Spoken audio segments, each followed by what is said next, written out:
last time on the Don and Mike Show. We're going to play What You Got in There. You have a towel on. Nothing, obviously, that we can see. Can't see a goddamn Very good. Let's see what she's got in there. Take the towel off. All right, now she's reaching. Oh, she really had it inside. Oh, dear. What is it? It's an inhaler. An inhaler. I'm going to give you an extra prize if you can put it in and actually make it go. The Don and Mike Show. Don Geronimo and Mike O'Mara Show. Don Geronimo and Mike O'Mara Show. Hi. Welcome to our show. Son of a beach. Hello, everybody. You got the Don and Mike Show.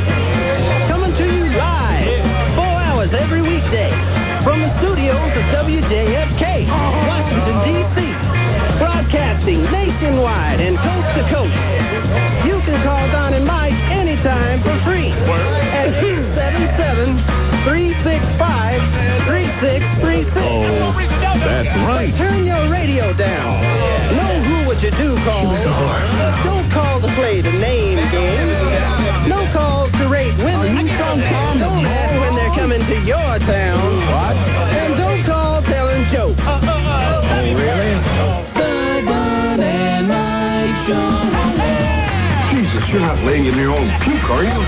The Don and Mike Show. You can get it.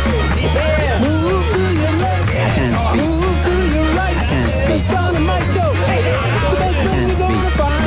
The Don and Mike Show. On your radio. The Don and Mike Show. You can call Don and Mike anytime, toll free at 1-877-365-3636. That's 1-877-365-3636. They're ready to believe you. Everybody loves Don and Mike. It's the Don and Mike Show, and they'll say what they wish. Where else would you rather be than right here, right now? Well, I've heard a lot of people use his name in vain. Especially last night. In the scant 12 hours that we've been in Tampa Bay.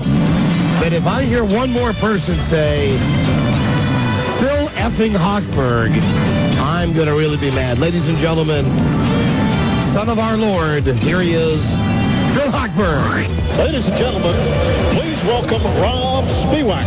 Take it away, Rob. I'm Rob A. Rob Spiewak from the Don and Mike Show on WJFK, and I want to know, are you ready to help our team do a big win over the Giants today? What do you say, fans? What do you say, fans? Rob Spiewak. You know, the phrase I heard a lot last night was Phil H. Hochberg. You know, by the way, Phil is sorry he couldn't make it today. Why? Well, he was waiting for Buzz for a ride for the airport, and Buzz just didn't pick him up. I don't know what the thing was. Where am I going? No one told me. Good afternoon, Mr. and Mrs. York, Oxbig, and all the ships at sea. Hey, stop by their broadcast site and let them pop a couple of hot balls in you. Live from Superbowl 35, it's the Don and Mike Show. And hopefully, Rob, that is the last time we're going to hear this superb owl thing Just from you. for 51 weeks, 6 days. He loves that gag. Hello, thank you for listening, everybody. We're live with the Super Bowl. It's a new episode. Hey, Westwood One has really gone all out and spared no expense. They're our network, and it's Friday, January 26th, and the phone number same as it ever was. Same as it ever was. 877-365-3636. I don't think... Do I not have the Elvis music here?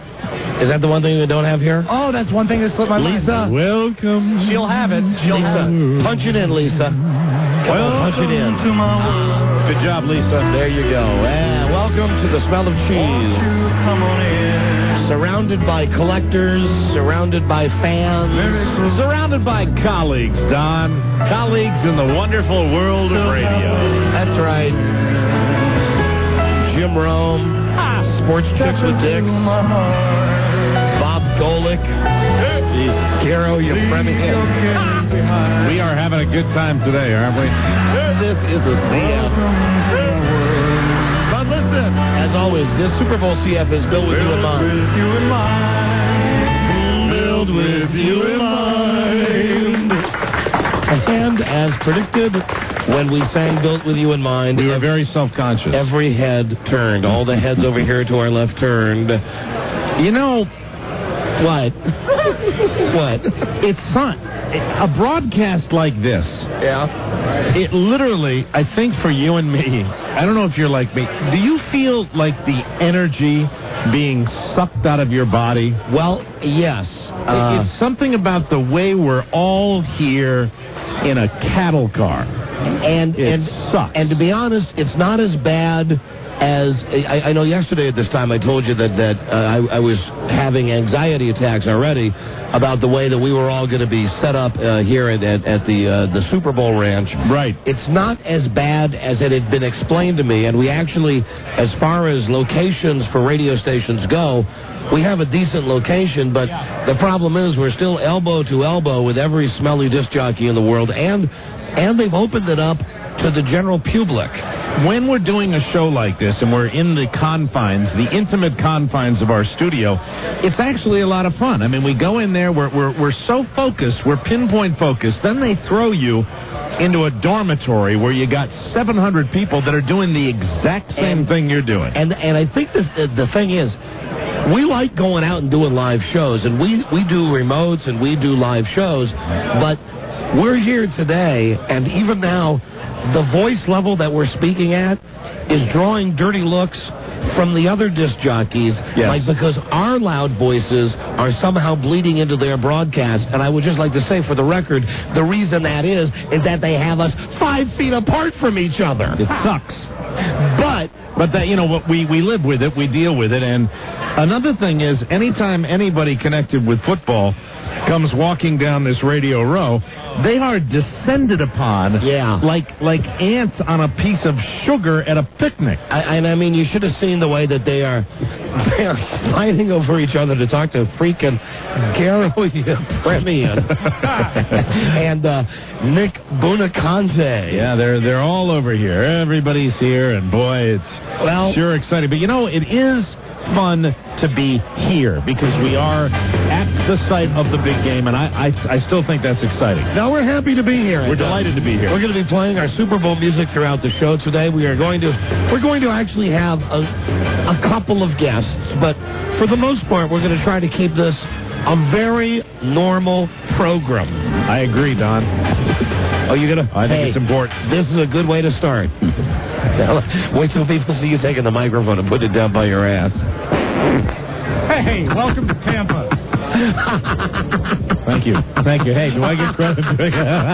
Okay. I need some spray. www.egars.com. That's horrible. The hottest cigar site on the planet. And don't worry, Mike, that smell is just going to mesh with every other smell. That's right. That's coming out of every other ass here on Radio Row at the Convention Center. I've never enjoyed doing it more. In Tampa Bay, Florida. That makes up for all the dud ones that I had back in Washington. So we're here, and I guess we should start by telling you about our trip down here. And normally we're loaded with bitches and complaints. It was pretty fun last night, wasn't it? We really all had a very good time. A good time together, and it's that doesn't happen as often as it should. We had a wonderful time. No, there was no screw ups at the airport. We arrived at the airport in plenty of time for the flight. We all had dinner together. We all had more than dinner together. What are you looking at?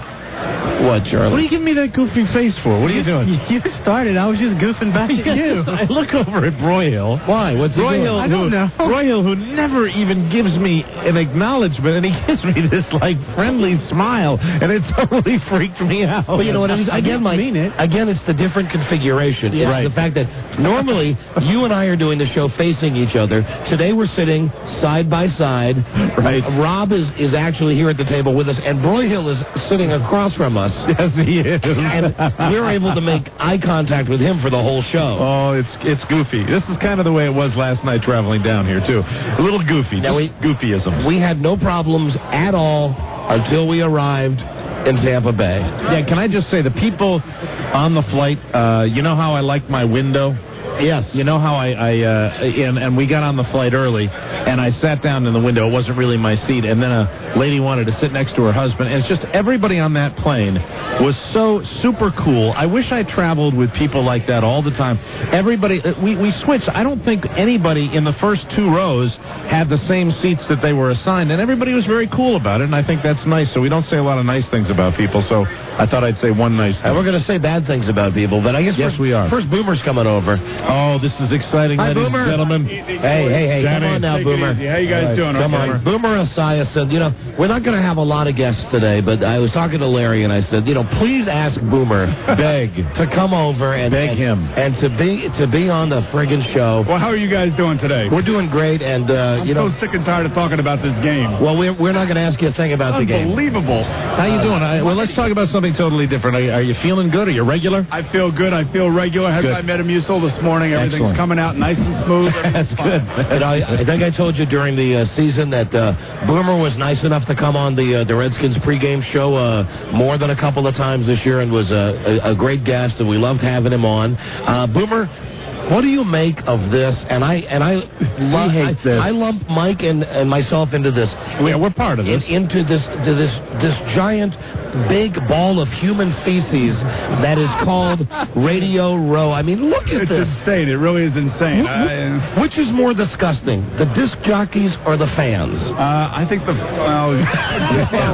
at you, I know where I can go with this, but this is a part of the Super Bowl. This is the hoopla. This is what creates. I think when Pete Rozelle thought of the Super Bowl, he thought of marketing. He thought of separation, of making his game more special than the other ones, and that's exactly what this thing has grown into. It's out of control.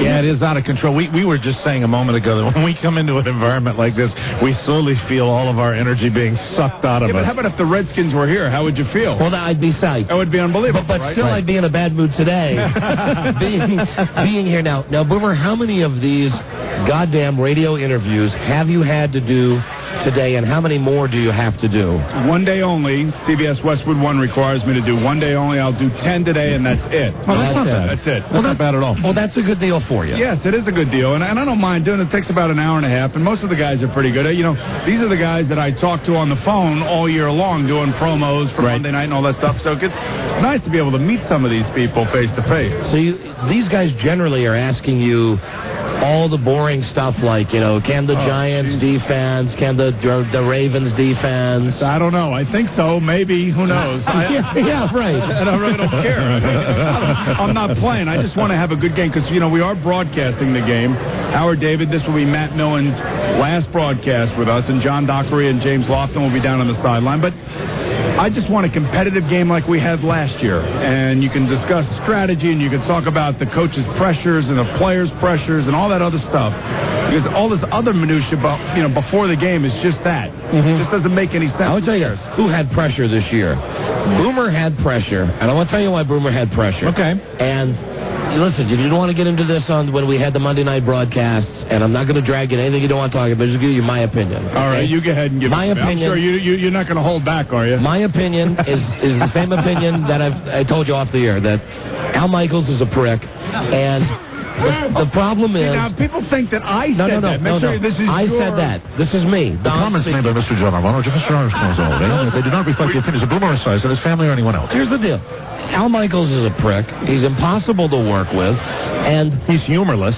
And the deal is... He is, Boomer. He's humorless. That's our opinion. I mean, he is. Oh, that's your opinion. Yes. The deal is this, the way we see this, that he talks one thing, he says, I love working with Boomer, and then behind the scenes, boom, he stabs him in the back, and Boomer's out. And then Boomer gets hired by Westwood 1 to do Monday Night Radio. So every single week that Boomer has to go to a stadium to call a Monday night game, a booth away, a couple of booths away. Do you believe in miracles? There he is. Yeah, right. Yeah. Okay. See, we're not going to say anything about that. No, and we're not going to say the gesture that you just made or the gesture that you just made. But I got to know, and listen, I do know how freaking tough it is to be sitting and doing your job, and you look down there, and he's got his goddamn mood lighting going, and he's got that hair weave or whatever it is he's got, and he's got his little bowl of peanuts in front of him. Man, Man, that must have pissed you off this year. Not one bit. No, it didn't. Matter of fact, when Joel Hollander, the president of Westwood, wanted to ask me to take the job, I said, you know what, I think I'm going to take the year off. Because, you know what, don't make that decision right now. That was back in March when I was released. And then he called me back in July, and he said, do you want the job now? And I said, you know what, I think I'll take it. And I took it for the sheer reason that I wanted to make sure that I was feeling the right thing about leaving. Like, I felt uncomfortable with the guy that I was working with, so I wanted to make sure to see if that true was, if that was the fact, and it sure was, because Howard, David, and Matt were great to work with. It was the opposite. I mean, it was right. So I say this often, and I don't mean this in a negative way. Those guys restored my faith in the broadcasting aspect. Well, that's good to hear, because if you read into that, hold on, what you're saying is Al Michaels destroyed your faith in the broadcasting business. Excuse me, Mike. You have to remember this. I came from an aspect. Hey, Pat O'Brien, everybody. Actually, I came back, from a team-oriented sport. You know what I'm saying? God, don't get him started on Pat O'Brien. Right. Look at him. Look at Pat O'Brien. Jesus, we have Boomer Esiason. You listening to me? Okay, I'm talking to you. I'm sorry. Pat O'Brien. Listen, you're the one who said hi to him. I know, but what I'm saying is that I came out of a team sport, the ultimate team sport, where you're counting on each other to cover each other's back. Right. And I thought, that's the way it was when you go into broadcasting. Right. I'm happy to say that that's the way it is. Now. Most of the time. Yes. Not all the time. So you don't regret, making that decision, which had to really be, anybody just on the surface would look at that decision to go from the TV booth to do the radio. That would be a come down. But it would also be an extremely difficult decision on a variety of levels, and you don't regret it at all. I had a whole bunch of reasons to do it. Right. And Joel Hollander even said to me, he goes, Boomer, it might be perceived as, like a step down. It's not the TV. You know what? Matt stepped down, 2 weeks ago. And now all of a sudden everybody's fighting to take his seat. Right. So maybe it's not such a come down. I think it's a prestigious seat. I recognize that. Mm-hmm. And Howard and Matt accepted me and allowed me to come in and bring all my stuff with me. And it was perfect. It was the greatest thing that ever happened to me, because I found a place where I could say, you know what, there are good people in this business. It doesn't matter if the camera's on you or not. We're all broadcasters. You got to be happy for Matt too. Oh, this is everything. I've never heard a guy get more support for this move that he's making. Everybody says he's going to go in and he's going to do a great job. He's a pretty down-to-earth guy. I mean, even as smart as he is about football, wouldn't you agree, really, that he is a great guy? He is a great guy. I sent him a book. There's a book on the New York Times bestseller list called Power. It's the 48 Laws of Power. And it talks to you about, it's a Machiavellian theory in short order. So I wrote him this letter saying, now you are in shark-infested waters. You are no longer, the most popular guy in the block where everybody wants you to be their friend so you can get their side of the story out there and protect them in a broadcast. You are now just one of 31, and the guys are going to be firing stuff at you. So Take this book, look at it. I think they should rename it How to Become an Asshole in 24 Hours. Because that's basically what it is. Has this type of thing been his goal all along? Is this what he has wanted? Because I frankly, when I heard, Matt's going to do this, I was very, very surprised to hear that. No, not 2 years ago, I think there was talk that he was going to take that same job with Detroit, but Bobby Ross had told Bill Ford Sr. that if you hire him, I'm leaving, because Bobby Ross was in control there. Right. And then it finally came to fruition that, Bobby Ross stepped down, Gary Moeller took over, they won 3 in a row, and then they lost at the end, and they did not make the playoffs. We should say what we're talking about, Matt Millen going to the Detroit Lions. Yeah, everybody knows that. CEO, becoming the president. Going to be king of the Detroit Lions. So as soon as they missed the playoffs and didn't make it and lost the way they did at the end, now all of a sudden the door was wide open again for him to kind of re-establish the Detroit Lions and his ties back to the Ford family, and that's what's happening. Great. I think he made a great hire, a young hire in Marty Morningwig. Oh, the new coach, right? The new coach who was a quarterback coach for San Francisco. Much in the mold of a John Gruden, a Herm Edwards, and this guy's a tough guy, and I think he's going to be perfect fit for Matt. That's a great name for a morning show, too. Yes, Marty Morningwig, would you? Marty in the morning. How you doing? So Marty Morningwig get together. But I think Matt has already made his imprint immediately. I mean, it's not easy hiring a coach, and then to do one where with a guy that really hasn't gotten much play and thought of as being a head coach, right? And putting him in there immediately, that's one decision that's been decisive, and he's already setting the course for the Detroit Lions. So I think it's great. Getting back to the Al Michaels thing, and I'm sorry, I can't get away from it. How sweet was it? The look he's giving you. Once you got... No. Just tell me something, though. Why do you want to ruin my day? I'm not ruining your day. I thought it was a nice guy. Came on your show. That's right. Once you got past whatever animosity you had... Which took literally about a month. Okay. Then what I'm saying is the last 4 months of the season, how sweet was it to know that he had to be pissed off that you're sitting 2 booths over and that you're getting rave reviews and people are saying, look at, goddamn, the ratings for Monday Night Football Radio are up 15%. The ratings for Monday Night Football TV are down. How much did you derive? I'm a very vindictive person like that. Yeah, it sounds like it. I would be happy. I would just stick my head down the hall and just look at him and go, hey, I'm still here. You know what? And I'm not going anywhere. And nobody's going to tell me to go somewhere. And I think it's, if there's a perceived failure, whether you're a football player, you're in business, you're broke, whatever it is, you know, somebody might tell you can't do something, and that's fine. But you know what? God damn, don't let them keep you down. You got to keep going. You just got to keep going forward and keep your eye on the goal. And the goal is to get yourself back to where you think you belong. And I think I've done that. Well, good for you. And it took a lot of guts to do that. And I think a lot of people I know in the Washington area were pulling for you for that. I know. You know, when we first became enamored with Boomer is when he played for the Terps, for the Maryland Terrapins. We did our morning show. I remember when Jess Atkinson told me, they were roommates. I got all excited. I got all buttery. Actually, I had 2 other roommates too, Frank Reich and Alan Sadler. That's Do you remember those guys? That was like a wild dorm room, man. I met my wife at the VU. At the VU in College Park. Tuesday night, ladies' night. I said, here, hon, here's $1. Go get me a couple beers. No kidding. Beers. I didn't have any money back then. Before you met your wife. Yes. When you were still single, being the quarterback of Maryland when they were a good team. I had another girlfriend before her. But how much did you get? Statute of limitations. I mean, no, I didn't get. I was very good. I was very good. But could you have? I was very good. Okay, wink. I got you.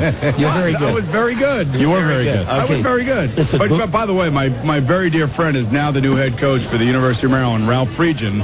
He was on the staff with Bobby Ross when I was there. Okay. He is now the new head coach for the University of Maryland. He won the Assistant Coach of the Year award last year at Georgia Tech. He's a terrific guy, and I bet you guys will be back on that bandwagon before it's all over said and done with. Go Terps. Yes, baby. Absolutely. He's fatter than me and Mike put together, isn't he, though? No, he's not. He's all right. He's fine. He's gigantic. Listen, Boomer. He's a gigantic man in the face of a football. Tell this guy. That's Howie Deneroff. He's a pain in my ass. Tell him. Wait, hold on.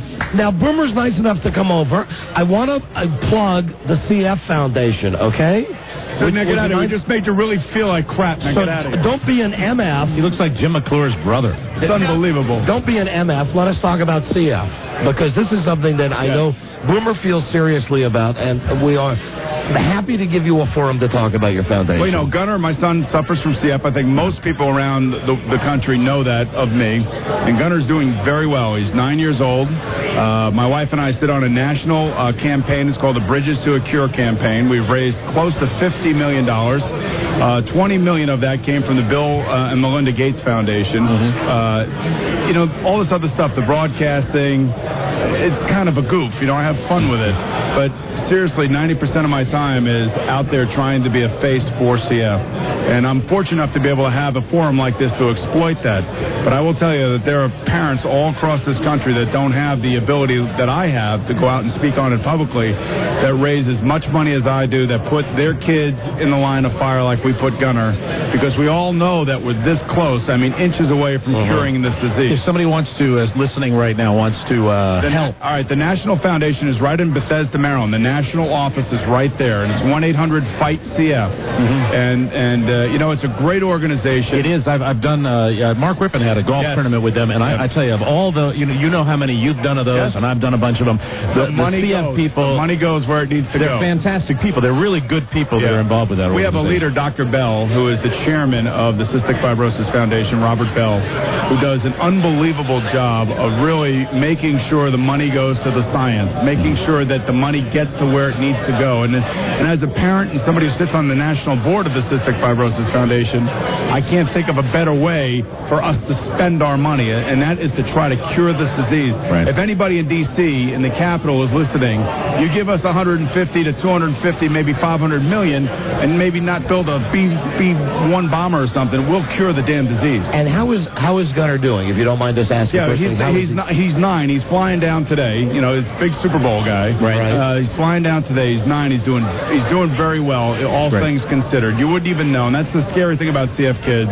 When you see them, they're so cute, and they're so, great, and they have such great personalities when they're young, you wouldn't even think of them as being sick. Right. But it's a ticking time bomb within inside of them, guys. And the one big part of the whole thing is, there are a lot of parts, but the big part of the bacterial infections within the lungs that develop. And that's the things that we try to minimize as best we can through drugs and treatments and things of that nature. And since Gunner's diagnosis in 1993, 2 drugs have come from the test tube to the patient. I mean, in record time. And there are about 20 drugs that are in the pipeline right now that we're trying to get from the test tube to the patients that deal with the symptoms of the disease. And if we can keep those symptoms down, then they live longer and healthier lives. And the cure, I'm telling you, will be during my lifetime. Oh, that's wonderful. I don't know whether it'll be in the next 5 years or the next 25 years, but it will be during my lifetime. I'm not a medical or scientist, but all the things that we've seen over the last few years, I can tell you that we're going to cure this damn thing. Well, give us the phone number one more time. 1-800-FIGHT, F-I-G-H-T-C-F, Fight CF. Beautiful. We will continue Guys, to push as always, I appreciate Boomer, it. thank you. Thanks, Boomer. Thanks for coming on the show. Love having Boomer on. Love that. Good guy. F.L. Michaels. I tell you, guy's a super prick. Yeah. He really is. You know, and that when he was talking about his son Gunner, that does put it in perspective, I think, when you're talking about, all the trials and tribulations that he's had with, do you believe in miracles? Speaking about pricks, how about whoever that producer is for Westwood One? You mean the Jim McClure lookalike? Yeah, listen, Boomer Esiason came over and spoke candidly about a lot of topics, and incidentally threw in an A-hole and a GD. That was fun. And so why not give him time to talk about his pet project? It's not until he starts talking about what's important to him that the guy really physically is pulling on his arm, right, trying to get him away because the Chicks with Dick show wants to talk to him. We could beat that guy up too, Don. We could really beat that guy up. Who, Boomer or the producer? No, not Boomer. Boomer kicked both our asses together, but I'll tell you, that producer, we could definitely take him. Yeah, I know he hates Al Michaels. It was so funny. I know he does. And you've had him on before, and that was great. I mean, that was funny because, he didn't say anything, and I think that there didn't seem to be a lot of strong disagreement. Well, there was at one point, he was flipping the bird left and right when we were talking about Al Michaels, and he gave us the old J.O. motion when we were talking about how he left. A lot of people in Washington, have good feelings about Boomer, and everybody wishes him well, and he's really a nice guy. It was fun having him on the show. I still maintain he's an albino. Now, let us deal with that once and for all. I said that the whole time he played at Maryland. No, but you saw him. He's a fair-skinned blonde boy. He's an albino. No, he's not Edgar Winter. He doesn't have those bunny eyes. No, he could be in the movie Powder. He doesn't have the red eyes, though. Powder Esiason. he got the dead bunny eyes. No, he doesn't. He does not have the dead bunny eyes. Yes, he does. The dead bunny. What the hell is a dead bunny eye? Well, that's I wanted to say doll's eyes. Mike's right. It's a takeoff. Have doll's eyes. But it's a takeoff. It's a play on doll's eyes. Powder had doll's eyes. He did. Powder had the dead bunny eyes. And take a look to your left. Look at that pompous Pat O'Brien. That was so funny. That's when that's when Boomer was the most uncomfortable because you were starting to say something, and I don't know if anyone's ever told you, Ron, your voice does tend to carry. Look at him. Is he wearing makeup? Wow. He should be. Is that Charlize Theron? No. But it looks like her a little bit. Who cares about the face? Boy. Look down underneath the face. Boy, look at that. Wrigley Field, too, huh? How about that? Right on her chest. Wow. Hey, who is that? Hey, Wendell, go ask who that girl is. Yeah. Ask if she's famous. She's with that Rudy's friend. Remember that guy? Is that Craig Sager? No. Yes, it is. Well, we just want to know who there's a real hot girl in front of us. Remember the guy that was, coordinating the trip to Rudy's house? Who is it? Sager's girlfriend. Oh, that's Craig Sager's girlfriend? You're kidding. That would be Stacy. She's Craig's friend. You are S-ing me. Really? That's his girlfriend? No. How does he afford? That's your girlfriend? That's your girlfriend? His girlfriend. That is not right. How does he afford that? I didn't hear what Rob said. Yeah. That's funny, Rob. Hey, come here for a minute. Come talk to us for a second. Rob, we'll interview you. Come here. Because this guy, Craig, is it Craig Stater from Sager? He's from TNT, right? I believe he's from TNT. And he was the guy that was, remember last year? At Rudy's party. He was the guy that Coordinated the party coordinating bus. the shuttle bus to Rudy's party. Well, forget it. Listen, if she doesn't want to come over, I don't want to interview her. I'm amazed. She's a major POA. Well, And that's the reason we'd like to interview her. Are you going to come over? Come talk to us for a second. Walk around. No, she doesn't want to. If you were with Craig Sager, would you want to come over here? Just let me ask you, can you hear me? Am my voice loud enough? Is it the money? Is it the money? No. No. Okay. All right. If it matters, I'm sure I make more. So does this man. Not that it matters. You're very lovely. Beautiful. Beautiful. Yeah, that was that. You know, they're rarely, we do a lot of these shows, but rarely do we completely stop a broadcast based on an attractive woman. He should buy you shirts that cover you up more. Should buy you larger shirts. How would you dress her? Well, as our chauvinism, completely comes through. I dress her exactly as she's dressed today, but I wouldn't bring her out in public dressed like that. Absolutely not. She's dressed really just with a little T-shirt and yeah. But what would you? I would say perhaps a parka. Well, and here's the perfect example. Last night when we left the station, when Frida came in, you commented to me about how hot Frida was looking. Something. My wife. I mean that when I say that about she your is wife. looking great. And your wife looks as good as I have ever seen her. She looked great at the Christmas party, and she looked great in that outfit. Now, did that? And that's why I'm telling you, my wife looks as hot as this babe we're looking at right now, and that's why I dress my wife now in clothes like that outfit she had on last night. Well, that was a very nice outfit that she had. It was a parka that covered up her chest, right? And it covered up her ass, and it covered up everything. What I do with Laura, of course, is she simply doesn't see the light of day. And Carrie, I put in nylons and furs. There you go. Yeah, Laura, you'll notice that Laura didn't come to the Christmas party. Okay. Remember that little thing about the fact that the kids were sick or Laura was sick? It's not true. She's never coming out of the house. And listen, nobody noticed that it's 2 years in a row she didn't show up either. Yeah, there you go. Absolutely. Okay, I confess. Okay, time out. Have a good time, Mike. Have a good time. I'll be back here at the house in the closet. Let's do a break because we never got to tell you what was bad about our trip down here. It was nice talking to Boomer. That's a good way to start our Super Bowl show. Yeah, he's a good guest. We're live at the Super Bowl. Let's start today's show with a call number 100 and a prize package. Hold on, I got to reset this and turn this on. Don't you dare touch those buttons. Can I hit it again? Go ahead. Be the 100th caller now. A prize package selected especially for you and a chance at $500 with the secret song. Phone number 877-365-3636. We will be right back. This is the Don and Mike Show.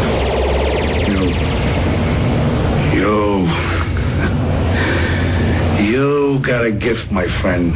You got a gift. Oh, yeah. You saw that there was something that I was trying to do, and you figured that out. That's why you are who you are. God bless you. You got a f***ing gift. No, I don't. Yes, you do. I really don't. Yes, you do. Live from the Super Bowl, it's Don Geronimo and Mike O'Mara. Listen, let's hold off on that calling 100 jazz. Yes, because we have another celebrity guest. Because Bonnie Bernstein is here. See, I told you she'd come back on the show. Yeah, I'm a glutton for punishment, I The guess. talented, intelligent, beautiful, wonderful Bonnie Bernstein. Love you. Now, as soon as I walk away from here. No, not on this show. There's only, there's the one thing that's said, which was said in strictly as a loving term. Yeah, you keep saying that you meant that in the best possible way. Yes, I did. I did. I still do. That's right. You're fantastic. You're fantastic. My mom thinks so. No, come on. You are fantastic. Well, thank you. What's up, guys? Nice to have you down here. And look at you. Look at this outfit you have on today. I had a turtleneck on. It was so cold this morning. This is the first day. Have you been down here all week? No, of course not. Is that a diamond? Is that a real diamond? Around your neck? That's a big rock. Where'd you get it from? Didn't we the last time we had you on Dad. the... Oh, really? Was it Mom and Dad? That's not true. Is that really true? I wish it were true. This act is not going to play with us. This act that you guys were supposed to find me a husband the last time we talked, and you've done nothing. Well, the thing is, nothing. Have you met Wendell Hall, our engineer? What was the driver? What was the name of the driver? There's a single man, Wendell Hall. Hello, Wendell. Yes, and it was Richard, the limo driver. Now, at the time, though, he was married. You totally threw him under the bus, no pun intended. Do you know who's another single man? Oh, I don't know if we discussed the last time, but our fantastic producer, Charles Loring Broyhill. Like Ray Lewis or something. Charlie, how old are you now? 36. You're 36. It's about time you start thinking about a serious relationship. It is. I can't think of... no, I'm not going to do that to Bonnie. No, let me ask Bonnie. If she was going to consider Charlie as a boyfriend, here's what you have to think about. What do you think about taking 2 pills a day? Because 8 pills is a hassle. My multivitamin and my vitamin C, I don't know. I can take much more than that. Haven't you seen those herpes ads where they say 8 pills a day was a hassle? Yes. So I just let it happen. Or the genital warts one. Well, that's not that you have them. They were Lance. Lance. Oh, God. So what are you going to be doing during the game on Sunday? I'm doing Giant Sideline. That'll be fun. For me, my life is kind of coming full circle because I grew up in New Jersey and grew up watching the Giants. So I grew up in Connecticut, and I did the same thing, and so it's kind of cool when the Giants are in a Super Bowl. I thought for sure that I would be doing Ravens Sideline because I worked so much with them the last few weeks. And then when the assignments came out, I mean, it doesn't matter to me either way. The fact that I'm doing it is just really cool. I enjoy when I'm watching the games when they, at halftime, when they go to a shot, and you don't have the coach quite yet, and you're like... And you're running, and you're running with the microphone, and you're screaming at him, and they go, let's go to Bonnie, and then they show on the screen that, the coach is running, virtually running away from you. I don't know if it's you we asked this, or we asked someone else that was a sideline reporter, that the coaches are under no obligation in the NFL to give you that interview, and it always seems that. You guys all do such a good job that when they go to you, we've got the coach here, we've got Jim Fossil here, it looks like it's totally prearranged, but you have to kind of run him down and get him there. No, right? we have to ask them the day before when we see them in our production meetings. Yeah, and if we don't ask them, then we can't get them. Oh, really? Yeah. So we have to have that discussion, and every day before they leave, coach, is it okay if I get you at halftime? Have you ever not done that and had the coach just walk away when you... You know what happened? You know what happened a few weeks ago, in fact? I got Brian Billick before we kicked off. I just got a quick soundbite with him, and it turned out that we wanted to get him at halftime, too, but we had only asked about pregame and not asked about halftime at the production meeting, so that was a technical faux pas. Oh, wow. And so we didn't get him. I didn't know it was that strict. It is. There are so many stringent rules, and this is 10 times better than it was just 2 years ago. They have really loosened the reins on sideline reporters. I mean, we used to not be able to do anything. Who is the biggest prick coach who you've tried to talk to and won't talk to you? I wouldn't say he's the way you referred to it. Who's the most uncooperative? There are some coaches who just have steadfast policies, and Bill Parcells was one of them. Bill Parcells. Bill would not do halftime, and what's interesting is that so many of his disciples are the same way. Bill Belichick is real tough to get, and I've got a good professional rapport with him, actually a pretty good personal relationship with him, too. And he wouldn't do it. Hey, Rob, you behave yourself. I heard that. Yeah, that's Rob that did that. Did you hear that? Woo! Well, it's a personal relationship. He's a good-looking guy. No, I don't mean that way. Bill Belichick.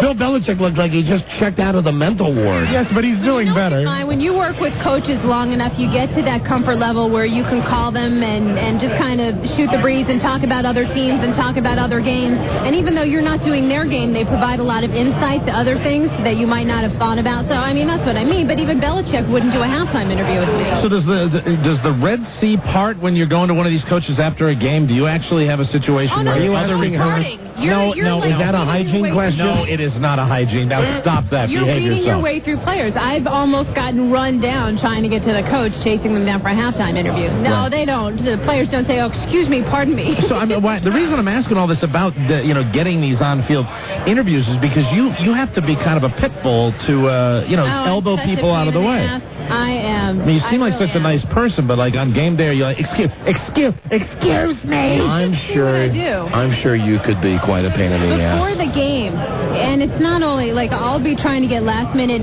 injury information because a lot of these guys will be game-time decisions, so you go out and you try to make a note of, okay, how early are they working out? If they've got an ankle, are they really trying to work on their lateral movement? Are they okay moving north and south? So you're trying to gather all this information. Will they start? Won't they start? But I'm like, a lot of the toughest work I do on game day is before the kickoff because I'm always trying to get last-minute stuff. And the PR guys, the Dolphins PR guy, I saw him the other day, and he said something that was one of the most flattering things I've ever heard. He said, I don't know anybody who works as hard before the game as you do. And that really meant so much because I know I'm doing my job. Can I tell you something flattering, and maybe you'll find it flattering? I would find it offensive. I would eat the corn out of your poop. Oh my God, that's one step up from eating crackers in my bed. So you've really taken it up a notch. That's a high compliment on his scale of Coming compliment. from him, I guess I should say thank you. I know that you go on with the sports guys on our station WNEW. Is that the most effed up station you've ever heard in your life? Our New York station WNEW. I know you guys are supposed to be family. You're supposed to be promoting. I'm not talking about taking sides here. I'm just saying, as an object listener of WNEW, isn't it the most effed up station in the world? They're rotating. I think they're rotating a lot of guys into the show now because their host left. Oh, I don't even mean the sports guys. I mean just the station. The station. I don't know that I've heard any other shows on the station. Due to management, Bonnie, due to management, it is a station in total disarray. It's crumbling at its foundation, and things are. And you guys are doing great. Well, I think great is a relative term in our case. I don't know. It depends how you define great. If you define greatness as a 1.2 rating, then yes, in fact, we are great. We are great. Now, if you're a realist, we suck. Maybe it's because I've been listening to you guys for so long that I don't even look at the ratings. But, I mean, I've been listening to these since, I was So you don't need ratings in front of you to know our greatness. By listening to our show, you realize you are aware. You came to the Mustang Ranch in Reno when I was 24 years old. Right. I thought that was pretty impressive. Hey, listen, and what are the odds? We're going to be going to Reno. Now, listen to this. We're going to be headlining. It's a big moment for us. We are headlining at Drum roll, please. We're headlining at Harrah's in Tahoe. Lake Tahoe, a casino hotel, real showbiz. To step up. And the people at our station in Reno, they keep saying, "Oh, Bonnie is from out here. Bonnie will come out." Bring my name up still? Yes. I ask Charlie, don't they? Do they really? They do, yeah. Huh. They do. Would there be a chance if they would pay your way out? To come out to Reno? Would you come out and be on stage with us? I would love to. Okay. I still have really good friends who live out. I'd do it in a heartbeat. We'll consider that a deal then. Absolutely. Our first date. That's right. You got to start somewhere, Charlie. Bonnie Broyhill. Now, did you mean our first date, your first date with her, or did you mean all of us? Oh, no, not all of you. That would be so much fun. No, this is Charlie Broyhill. He's not including us in anything. That's right. He's not including the old married men. You guys home. The Don and Mike show with Bonnie Bernstein next. So if the station will pay your way out. Absolutely. And we're talking, of course, at least business class. Mike almost lost. We will nothing but the finest for Ms. Bernstein. We'll at least put you underneath with the largest pieces of luggage. That's right. Well, then we'll count on seeing you then. That would be great. And you do a great job during the games. No BS. And, no BS. And not to mention the fact, like I said, really, I'd pick out the pieces of corn. Okay, all right, enough. With my fingers. Well, at least have a choice of vegetable. I mean, you name it. You name it. It's because, corn is always enjoyed a second time. Corn, for some reason, passes through the body. I know. Peanuts. I've heard beans, maybe, but corn. All right, I'd eat the peanuts out. Peanuts. All right. Okay, listen. Let's shake hands. Thank you, Bonnie. Thank you, Bonnie. And Bonnie, I guess we'll plan on seeing you a month from now in Reno. I will. Charlie, really work that out. I will. As long Charlie as will can take do the it details. before the NCAA tournament starts. I'm there. Okay, it's a deal. Wonderful. Okay. That would be wonderful, and I know all our listeners out there would love to see you. Sure. Yes. Great. And wouldn't that be great? We come on stage at Harrah's Tahoe. I'm not wearing a flamingo hat. You know what? You're not going to wear one of those funny hats? It would be essential to bring Bonnie Bernstein on stage at the beginning of the show, because if she stuck around to see the show, she might not come on stage with us. Yeah, we'll just bring her out at the very beginning. Yeah, the very beginning. And then You know what? go gamble. I'm starting to wonder, because I'm visualizing this. I'm coming out in one of those Las Vegas outfits with the flamingo, and I've got the card like the boxing ring. Yes. Yes, boy, you must have jumped into our fantasy and seen it. All right, we're going to have to talk about it, but I'll do it. And then we all get together and we just eat bushel after bushel of corn. Well, get out of here. Go do what you have Bonnie. to do. Bonnie, we'll watch you on TV on Sunday. Thank you. On the Super Bowl. That's Bonnie Bernstein. She's always very generous to come on our show. You know, and Charlie, really, work it out, because the Reno people are always saying that that little whore will come out and be on our show. Oh, you. And out there, it's legal. I only mean that in the... I know, right. I know. She's a great sport. She's a wonderful sport. Wonderful to have her. You know, she's slowly but surely moving into the Leah category of longtime media friends that we have. You know, that might be a very good Who Would You Do? Of course, now I'm biased since I was just staring at Bonnie Bernstein for 10 minutes. I'm not, you know what, I'm going to get in trouble. We're going to get in trouble no matter what we say on this, but I will tell you right now. No, I'm not going to say what I'm going to say. I'm not going to say what I'm going to say. Let's do it. I'm not going to say what I'm going to say. Who would you do? It's a no-brainer. Bonnie Bernstein or Leah Remini? I love both women. They're both Who would beautiful. you do, though? Who would you do? You're setting me up. Why don't you both write it down? Okay. And you can reveal them at the same time. All right. So that way, neither one of us is setting the other guy up. Write it on a napkin.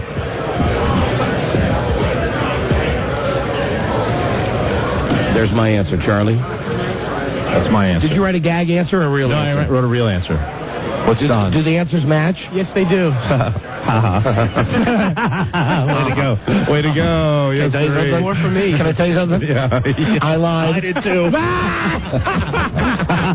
Okay. That's good. I lied. We both set each other up. That's fun. I lied. No, that Bonnie, let me just say. I love it when you refer to her as an inanimate object. That is one fine. That is one fine lady. That's right. That is one fine. And, you know, I believe her when she talks about when I said, "Where'd you get that diamond?" And she said, "My parents gave it to me." No, I think she's career oriented. She's got some guy like Jason Sehorn. No who's way. Giving her the bologna pony. Is that pie? How come we didn't give her a piece of pie? Is that pie, Charlie? That's my leftover lunch. That is the rest of Charlie's sandwich and French fries from lunch. And look at how protective he is of them as he grabs them. No. Can I have a fry? Thank you. God damn, Charlie, you're cheap with your food. What an ass. One fry. I don't trust him. A nice cold fry. What, and you don't like the fry now? You don't like the fry? It's gross. Did you think it was going to be warm? It just it's greasy. It's not crispy. Crispy. Swallow. Yeah, but I think that we are smitten with Bonnie Bernstein like we are with Leah. This time, really. Let's do this not like rock, paper, scissors. Seriously. Seriously? All right. Who would you do? Okay. Bonnie Bernstein or Leah Remini? This one counts. This is the good one. Here we go. Okay. All right. No silliness. The definitive word. Do they match? No, they do not. Oh, really? Ha-ha. Oh, okay. Ha-ha. Good. Did you still lie? Yes.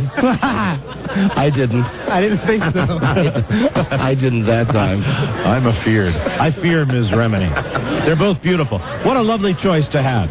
To have the choice of betting either one of those two. It's a win-win. I can't think that Leah would be mad if it got back to her that we would rather... it's a matter of loyalty. Rather screw Bonnie Bernstein than screw her.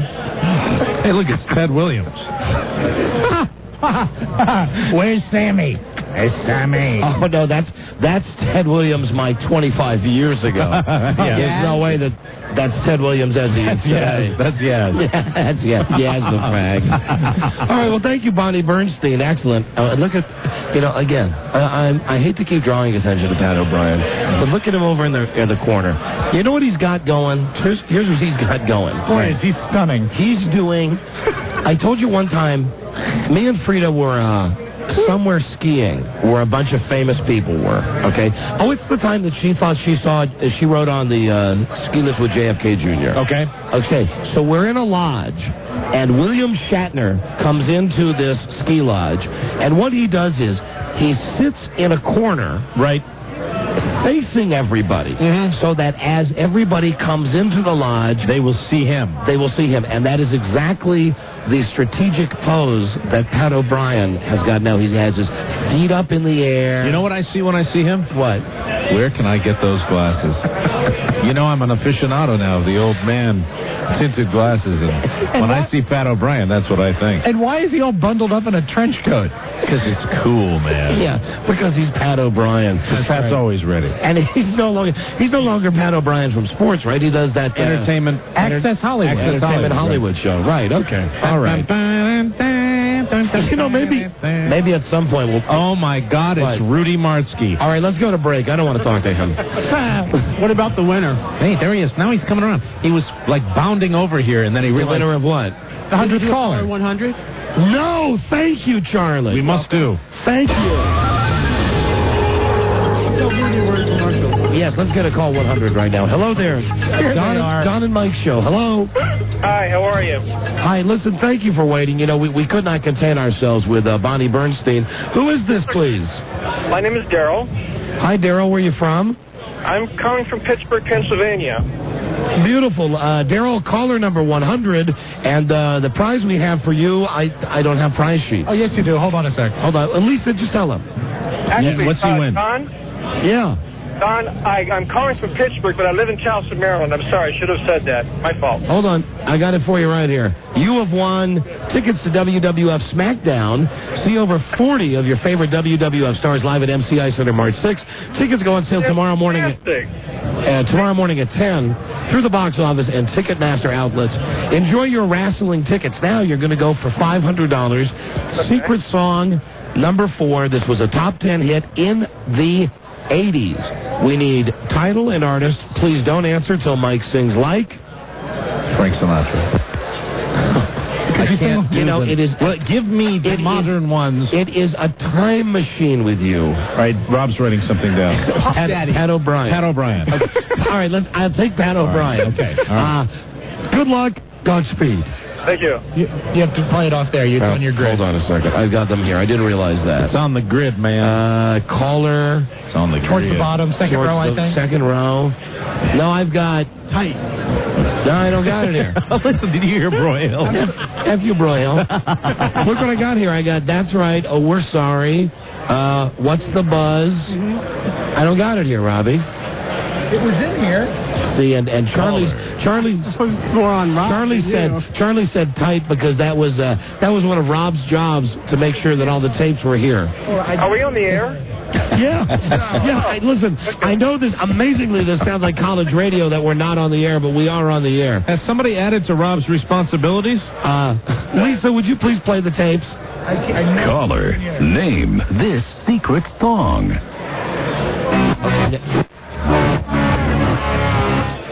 There it is. Love that song. Oh, and now, Lisa, man. Now, hold on, Lisa. We need the Think About It music. You know, it's amazing to me that this is on the air. It's amazing that we're still broadcasting. That's today's show.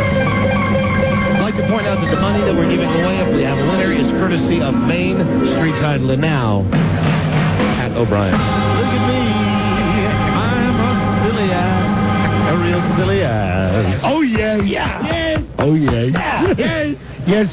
For $500, and you are still on the air, what is that song? I gotta say, Pat Benatar, Love is a Battlefield. Pat Benatar, Love is a Battlefield. That is, no, not right. No. Thank you, though, and good guess. Don't forget that every guess is a clue for you. Clue for you. Thank you for listening, my friend. God, what a mess that was. But that's okay. We held it together. You know, there's a reason, I believe, why the timing of this show in the last 2 minutes went kind of haywire. Why? Him. Rudy's here. Hi, Rudy. Hi, Rudy. How you doing? Rudy Martzke from USA Today, ladies and gentlemen. How you doing, Rudy? Yeah. Good to see you, Rudy. Well, we're scrambling. We're getting the people here. All right, now listen, here's our deal. Yeah. We're on a schedule. We got Boomer Esiason already. We got Bonnie Bernstein. Fantastic guests, both great interviews, both of them. Who can you supply in the next hour of big-time Super Bowl radio? In the next hour, Jim Nance. Oh, now him we'd love to. That's a phoner? After 5 o'clock, I know Jerry Glanville will be coming by in his bus, his giant bus, which is bigger than the Madden bus. Jerry Glanville, he's never been on the show before. Been involved in a Jocks and Rocks, some kind of MTV. He's the host of that, and they're done at 5. He's coming by right after that. Okay. All right, well, great. We'll have some more. That's good. Great, real good. Then we're going to go with the original plan of just doing a regular show, like we thought we would. Very good. Mouse, how the hell are you? Look at Mouse all fixed up. Mouse, you look wonderful. Hey, give Mouse the microphone. Let's say hello to It's been another year since we've seen you. You survived another year with Rudy. Mouse, how's it going? Another Super Bowl with Rudy. Another Super Bowl. And you guys already had your big party, right, last night? Had it last night. How was Sorry it? You missed it. It was great. Was it a good one? Who showed? Everybody. Who's everybody? Give me some names, Mouse. Jim Nance was there. Yeah. Nick Bonacani was there. Rob's a big fan. Randy Cross. Randy Cross, gee, I wish we could. Hazy for me at the end. You know how it is. Jerry Glanville in his boots. Wow, I wish we could have been there. That's fantastic. I lost my windscreen. So then we arrived so late. That's too bad. It's only the Randy Cross factor. He is outstanding. I guarantee. Oh, he's outstanding my ass. I saw him on 2 shows a couple days ago. I'm guarantee you on him this time. He is going to blow you away, Don. Oh, Randy Cross? Yes, and you know what? What? He's coming over here, too. I forgot to mention his name. Oh. And here's what. We got to sign off right now. And what? Hates the Ravens. Well, then we'll have him on. Yeah. Then we'll have him on. Very good. All right. Rudy Mouse, go get us people. Nice seeing you guys. Good to see you guys. We love the Martskis. Always a pleasure. Rudy is always our fantastic host. You know, we don't say this enough for the Super Bowl. And for people that throughout the year when we have these great sports guests on the show, Rudy's the one that does that for us, and we are eternally grateful. Yeah, we sure are. He's a good man, Rudy. You playing golf this weekend? Thanks a lot. You know what? That is a sign to me that I'm desperate. Of how desperate you are to find someone to play with. I know. Because I've seen the progression. Here's the progression. Right. Mike first asked Larry Michael what he was doing tomorrow. I play tennis. I don't play golf. Then he called EB from the Sports Junkies. Right, and he asked me how much it costs. And then you asked Rudy, which says to me, you are really desperate for a buddy to play golf with tomorrow. Hey, Rob, would you like to learn? Not today, Mike, but thanks. All right, listen, we got to do a break, come back, tell you about our trip down to Florida. Alan, we got the brand new low-budget Jeopardy. All right. And I think Buzz is not with us, but Buzz is back in the station. We're planning on having news and comments today. Buzz, can you hear me? Yes, it's lovely here, isn't it? Hi, Buzz. Hi. You know, we could try to do that fake thing where we pretended like Buzz was actually here with us. Buzz is sitting off to our right here, and Buzz, you got a lot of sun at the pool this morning. Yeah, maybe a little too much. It's so nice here. I can't believe it. It's 42 degrees this morning. Hey, Buzz, you got a gigantic booger hanging out of the side of your nose, man. Oh, sorry. Let me get that. Okay. See, Buzz is back at home station, too cheap to fly him down. But Buzz, don't worry. We are going to bring you back some nice white shoe polish. Excellent. Thank you, Buzz. We will be right back, everybody. This is the Don and Mike Show. Here's a story about the wackiest, sexiest, fun-filled place to take your girl. The Groove Room. A place where lights flash, machines spark, and the people get more turned on than the electricity. The Groove Room. Somebody just had to invent a place like this.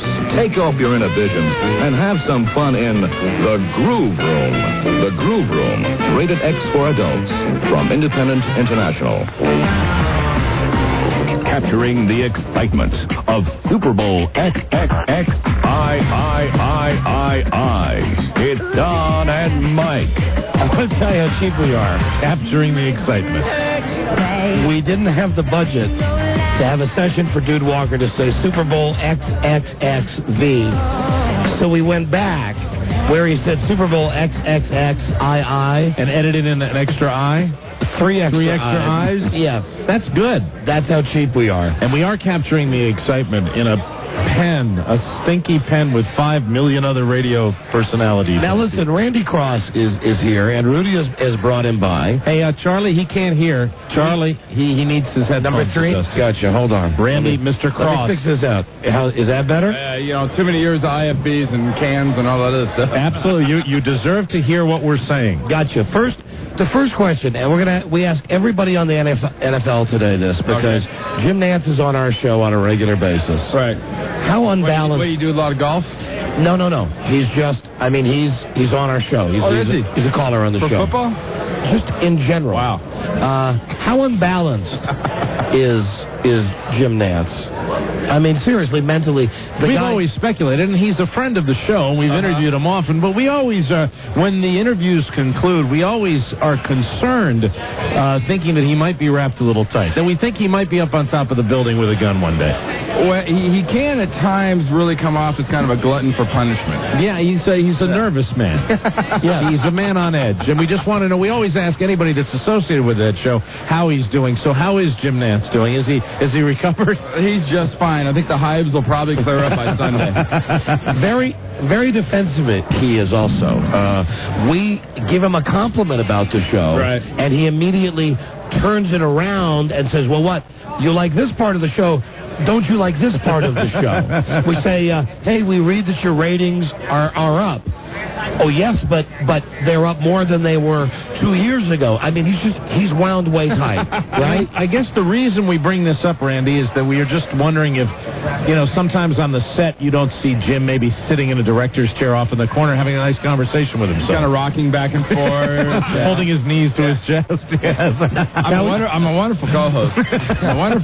Right, you get it. No, he's fine. He has been so much fun to work with. I worked, the last year CBS had football last time, I worked games with Jim. Right. We did a playoff game and all that other fun stuff, and it's been nice in another environment now to spend a couple of years with him. Totally different, where he doesn't have to cram like crazy to do, a game and whatnot, and doing all of them at once. Mm-hmm. It's amazing how he can think of all those different things at once, especially in half times and everything else. It's no wonder he is in the state he's in. He's a good guy. We hear that unlike many people here who are afraid to give an opinion one way or the other, we've been told that you will outright spew hatred for the Baltimore Ravens. I will spew hatred? That's what we were just always saying. That's just our intelligence. We got some information that you mean because I think they'll win the game, but I don't like the team? That's the thing? Yeah, okay. Roll with that, Randy. My favorite scene last week, and there's a lot of great scenes in Oakland, was a huge sign in the parking lot that said, imagine this, we're the good guys.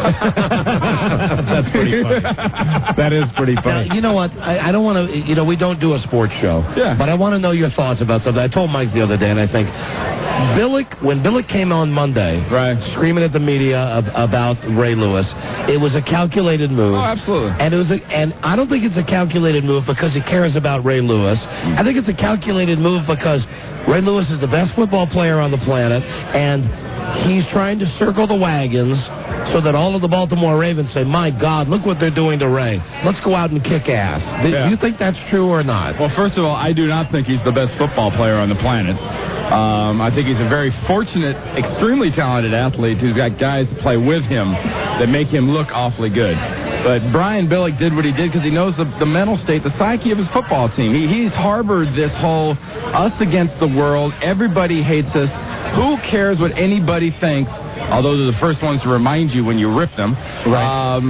And what it did is it sort of further drove this team together. I mean, they have got a cockiness and arrogance. I guess the best way to put it is, going into this game, I get the impression the New York Giants think they're going to win the game. The Baltimore Ravens know they're going to win the game and don't mind telling anybody that'll listen why, how, when, You know, they're almost disappointed they won't have the rings for them in the post-game ceremony. You know, the reason I agree with Don when he said this just the other day is because I can't think of in the NFL a greater motivator than to have that mindset going into the game. Man, they all hate us.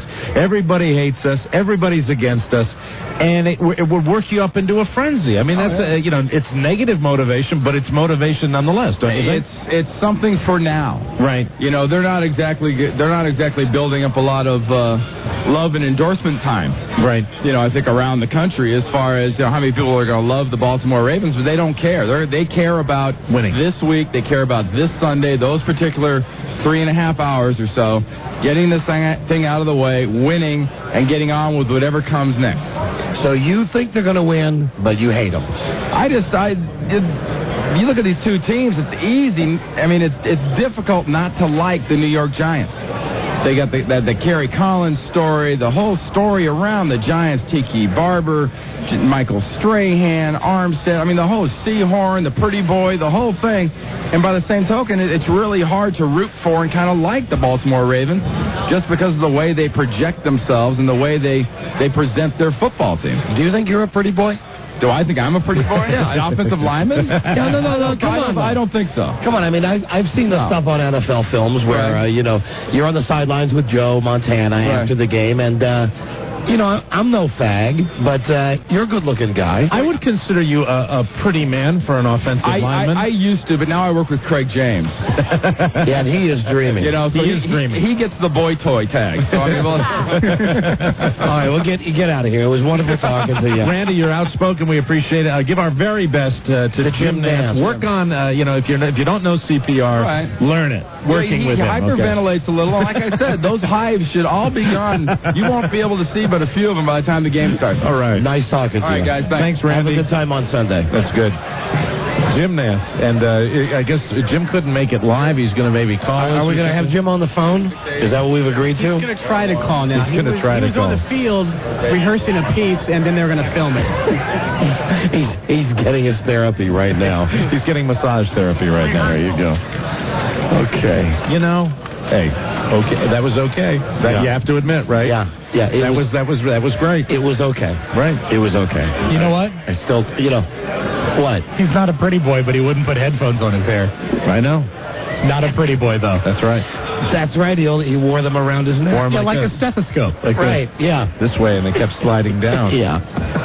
Okay. All right. Look at Bonnie bending over. Where? Yeah. Oh, my God. Oh. The show is now officially stopped because we were all staring at Bonnie Bernstein bending over a table. We're burning for Bernstein. There's something there. All right. Well, thank you, Randy Cross. And look at that. What restraint I had. Really, what a pussy I am. Because he could kick both our asses. If I was a man, I would have asked him about those gigantic teeth of his. You can't challenge the football players when they're sitting across you because they'll kick our ass. It's that simple. When he sat down, I wrote on a piece of paper, teeth, and just circled it and held it. That's great. Like, the minute we start the interview, Don shoves that in front of my face, and I spend the first 30 seconds literally chewing on my lower lip to keep from... Rob puts fake teeth in and looks just like Randy Cross now. Rob. This is really like having, to my immediate left, Satan. The Satan of the show. Okay. All right. Enough with that. You know what? As far as I'm concerned, I'm done with the guests now. Very good. Well, we've had good guests and good interviews. That's it. And it's been fun. Enough with the boring Super Bowl stuff. Hey, it's Chris Berman. No, that's just a big fat guy. Just some big fat guy. So listen, we get here last night, and the plane arrives in Tampa. I don't know, earlier than we thought. The plane was fantastic. I'm going to say it, and we don't say it. And I tell you, I have flown on United Airlines 3 times in the last couple of months, and they are fantastic. They really are. 11:35, we arrived. We weren't supposed to get here till after midnight, so the plane gets here early. It's beautiful. We go down to the car rental counter because we're renting a beautiful minivan that we're all going to be spending the weekend in. I cried, and I didn't tell you this. I didn't tell you this off air or on the air, but I cried. Why? Because I really thought you guys abandoned me. No, you and I had a deal. We did have a deal, but I'll tell you this, that my first suitcase came off, and I brought my golf clubs down here, and I'm waiting for them, and I keep looking at the little conveyor belt, the baggage thing, the carousel as it's called. Right. I look at the carousel, I look down at the rental counter, and I see you. I look back at the carousel, and I look down, and you're still there. Then all of a sudden, I see my golf clubs come out, and I grab the golf clubs, and I walk, and I turn around, and I look down at the rental counter, and you're gone. Well, no, listen, this was the deal we had. I know, but I was just looking. Don't hit me. I was just looking. The deal we had was... I was fine with it. I said that you said, if you get the car, swing back around. Right. If the golf clubs come out. Right. Give me a ride. And I said... Did you guys... All right, let me ask you a question. When you were at the rental counter, when you got all the paperwork done, yes. Did you go right or did you go left? I went right. You went right. Okay, then I understand. Okay, so...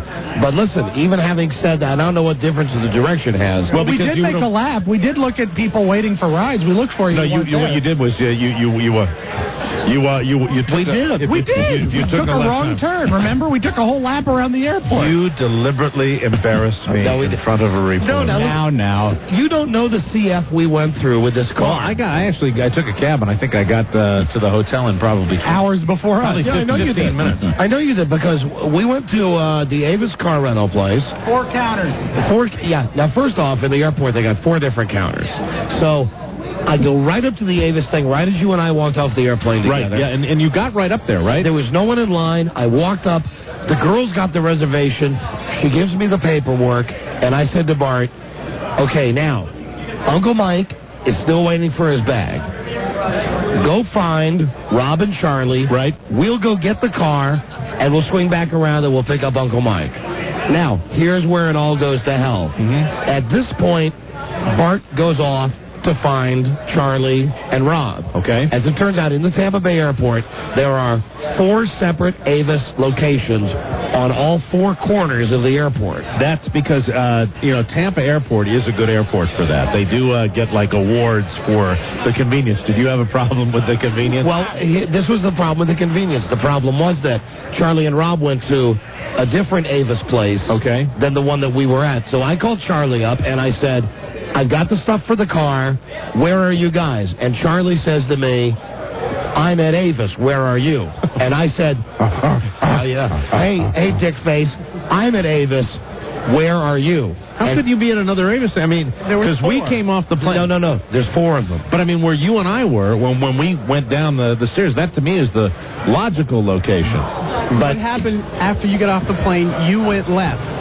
And you went right? We went right. And you just kept going? And we went down. See, if you'd gone left, you would have gotten off the escalator, and Avis would have been right there. But when we went right, Avis was right there. So, you're never more than 40 yards from an Avis counter in this whole damn airport. So what happens is, now I've got the paperwork for the car, and I said, go find Charlie and Rob. Charlie, as I mentioned, says, I'm at Avis. I said, I'm at Avis. I tell you what, I've sent Bart to find you. I'm going to stay exactly where I am, where I'm watching you, watching you wait for your bags, and 10 minutes goes by, and I see Charlie and Rob come down. And I go, great, Charlie and Rob are here. Where's Bart? They said, we never saw Bart. But remember, I said, do we have to wait for Mike? No, F you. I said, do we have to? Can we just leave? No, hold on. At that point, Bart was not with us. Yeah, I know. Okay? I knew that, but I was saying, do we have to really ride with Mike? He's got those damn clothes. I knew it. He did not. Knew it. He did not. I think, frankly, I know you were standing at the counter. I think I left before you even got your paperwork. So, I think you went around the corner and then you came back. Now, I'm standing there with the paperwork, with my bag, with Bart's bags. And Bart's lost? With Charlie, with Rob. Bart is lost. Okay, now, we bought him for Christmas this great thing, a watch that we can page him on. However, I don't know what the phone number is. So I called Frida. And it was at that time that I ate my first bowl of Scorn Flakes. Because I woke her up at midnight. Oh, no. And I said, hi, honey. And she said, why are you calling me? Is there a problem? I said, yeah, I don't know where Bart is. And she said, well, why don't you know where he is? And I gave her the whole story, and she said, well, what do you want me to do about it? I'm 2,000 miles away. Right. Incidentally, a theme that's going to be repeated throughout the next 12 hours. So you're 2,000 miles away? And what can she do about it? Mm-hmm. I said, you got to call him up on that pager. Right. And tell him to go back to the original Avis. She says, okay, I got to go downstairs and find the number. Why don't you have the number? I said, I don't know. Just please do it, please. And I hang up the phone. Meanwhile, Rob says, hey, wait a minute. I'm going to go to the white courtesy phone. I'll page Bart. Right. I think, great. We're standing there. What's the first thing I hear? Will B. Roy Hill please come to the Avis counter? So he's doing shtick. Yeah, I look at him and I go, that's because he took his goofy pills. I look at him, I go, what are you doing? You know, my kid is lost in a major airport. I gave Bart's name first. They only paged him first. Right. What do you do? And it's also, you know, you're right, Mike. We should point this out, too. Rob was medicated on the flight last It was night. fantastic. Rob had... He was as goofy as anybody, but you didn't sleep, did you? No, you know, though, I could have, but I had crossword puzzles. He was, no. Rob, you couldn't have. I bet I could have. I am telling you, this medication you were on had one thing. It did one thing for you. It made you super goofy. and I knew it, Rob, when we were driving over to the airport. At one point, I said to Rob, and it was, how long after you took your goofy Took the pills at like 6:30, so only 30 minutes into it. I said to him, we were just driving down the road, and he had a glazed look at us. I said, those pills have already affected you, haven't they? And he said, yeah, I feel like I've had 4 beers. Yeah, it was like being between 4 and 5 beers, but for like 6 hours and no hangover this morning. I understand how Elvis got addicted. And listen, we tried to have Rob mix alcohol with his prescription. We did. Yeah. We were saying, you know, something that'll cap off that prescription medication. Yeah, one will beer. be a nice beer. And you would have seen all 4 orders of jalapeno poppers come popping. He wouldn't do it. So he pages Bart, but instead the page is for B. Roy Hill. Then they paged Bart, but second. And so now I'm really pissed. And meanwhile, my cell phone rings, and it's Frida. And now I'm going to get another bowl of Scorn Flakes because she says, I paged him. Did you find him? And I said, no, I didn't find him. And meanwhile, my call ID thing goes on, the call waiting. I said, hold on. Bart's calling me from a payphone. So Bart is somewhere in Tampa International Airport. Yes. He calls me up and he says, Dad, where are you? I said, I'm at Avis. Where are you? He said, I'm at Avis. I said, have you seen Uncle Mike? No. Have you seen Charlie? No. Have you seen Rob? No. Okay, Bart, come back to the same spot. Don't go anywhere. Come back to where we were. Somebody's going to eat another helping of Scorn bread. Popscorn. Oh, but wait, that came later. I mean, she was not even pissed at me at this point. So she wasn't ready to dole out the Scorn chowder then. I'm sorry. So we finally hook up with Bart, and at this point, I didn't see you. You had probably already left at this point. I guarantee you, I got my bag. Let me tell you the timeline. This might help you. Scorn on the cob. That's from Rob. Scorn on the cob. Oh, man. I would eat the scorn out of Bonnie Bernstein's skit. Oh, man, I'll tell you, just don't drive too fast because you might cream that car and they get some cream scorn. I guarantee you that you had left the counter. You had left the counter, and then if you were waiting, I was long gone. Okay. So I got out of that airport within 10 minutes of us coming down. Oh, easily. Then, listen, you got nothing to bitch about because it was 30 minutes later when we finally found Bart. I can bitch about lack of friendship. I'm your friend. Thank you, Rob. I'm kidding. I'm joking. Bitch about lack of friendship. No, I'm joking. The whole wait for me thing. We had made the arrangement. I got the hell out of there. I took one glance down there, didn't see you guys, and I was in a cab, and no waiting for the cab, and I was probably at the hotel within 40 minutes of our plane landing. Well, F you. Because listen to this. We hit Scorn Ships. That's another one. We finally get everybody together. Me, Bart, Rob, Charlie. I got the paperwork for the car. Right. We walk out the exit. We go to where the cars are. We see the car. Yes. We open up the trunk of the minivan. We load the luggage in. We get in. And I say, where's the key? Aha. And everybody says, well, the key should be in the ignition.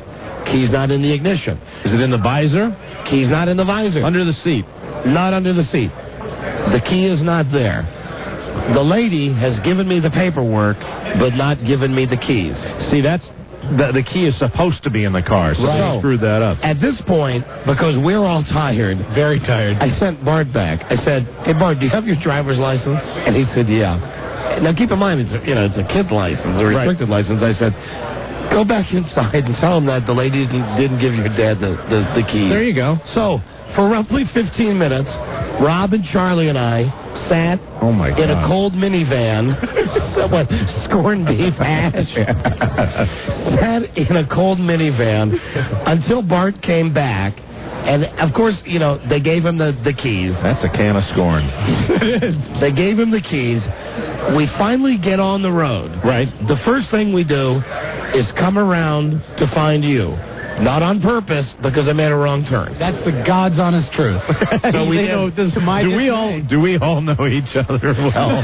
I looked at, but didn't you assume though at that point that I was probably long gone? No, because we really didn't have. I was right next to you down at the rental car thing. But did you know that was where baggage claim was? Yes, steps away. I saw you. I was out of there. But I know that every time I've gone to an airport, it takes like 40 minutes for the bags. That is why I think I read somewhere the Tampa airport. I've been in the airport several times, is one of the best in the country because they have a system, whatever it is. I swear to God, I couldn't believe how quickly the luggage came off. It was fantastic. So we finally were in the car. We make one loop around the airport because we can't see the sign where it says exit. And now we're driving. I'm driving. Charlie's navigating. He's reading the map. Rob is still on his goofy pills. I'm back here. La, la, la, la. And at this point, all decorum is out. That's right. I mean, like the F-bomb, we got Bart in the car with us. The F-bomb is being thrown. All of our inside jokes are being aired in front of the boys. Loud. Yeah, there was a rite of passage for your son. I noticed that in the airport even before we left. That something. We have all decided he is, today you are a man. Yeah. Absolutely. So we get out of the airport, and we figure out that we got to get on this highway 275. Right. So we have a choice. We don't know whether to go north or south. You're aware of the fact that the hotel was probably roughly 15 minutes from the airport. Yes, that we did know. Okay. Not the way we went. Now, we have a choice, and I told Charlie I take responsibility for this. We were at a sign where it said 275 north, left, 275 south, right. I said, which way do you think? And he said, I don't know. And I said, okay. You want to take south? We went north. Okay. And we were driving. And at this point, we're happy. We're driving. It's like 12:30. We're thinking, hey, pretty cool. We're going over what appears to be a 25-mile bridge. That's right. And we see a city. You went over the causeway is what you did. We see a city ahead of us. And I say, look, we're going the right way. That's Tampa Bay. That's Clearwater. No, it was St. Petersburg. Oh, my God. You went that far? Because we see a sign that says St. Petersburg, 11 miles. Oh, my God. You guys are like, you've gone over Tampa Bay, right, and you're like on the other side of the world. So now we have to find an exit. Oh, no. However, no exit on a bridge. We are on a bridge that, I ask you not, is 10 miles long. Yeah, they have the bridges down here that are basically, they're called causeways. They're built up earth with a road on top of them, and there's water on either side. So we come to an exit, and right as we're taking the exit, we notice that there's a sign that says, on the bottom it says, no return via southbound, meaning you can't turn around and go the other way. So it's a one-way causeway. Yes. So, we veer out of that lane. We take the next one down. We turn around. Finally, we make it back to the hotel at 1 a.m. Oh, my God. Now, after dropping Charlie at his hotel. Oh, and listen, this is a pisser. I don't want to name any of the names of the hotels that we're at. But Charlie is staying at a luxury hotel. Charlie is at a 4-star luxury hotel. Hi, Mike. We, and I mean we, Charlie. me, Mike, Rob, Marty, Wendell, we are at a crack house. We are at the worst hotel possible that they could have booked the NFL in. Right. I mean, and what did it say on our ticket that we are the spillover? Welcome to a spillover NFL hotel or so. So we dropped Charlie off at Quality Spectravision, though. We drop him off at this beautiful hotel where the doorman comes out at 1 o'clock in the morning and the guy's wearing like the Beefeater hat and he's like, right, welcome to the, and it says the name of the hotel. Hello, Mr. Broyhill, your room is ready.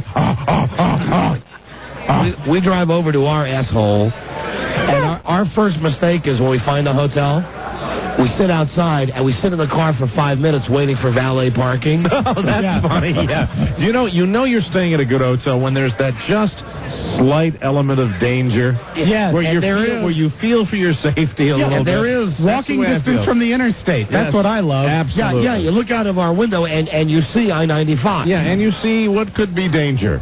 So we sit out there, and really after 5 minutes we think, you know what, I bet there's no valet parking here. And then we notice that it's just a lot.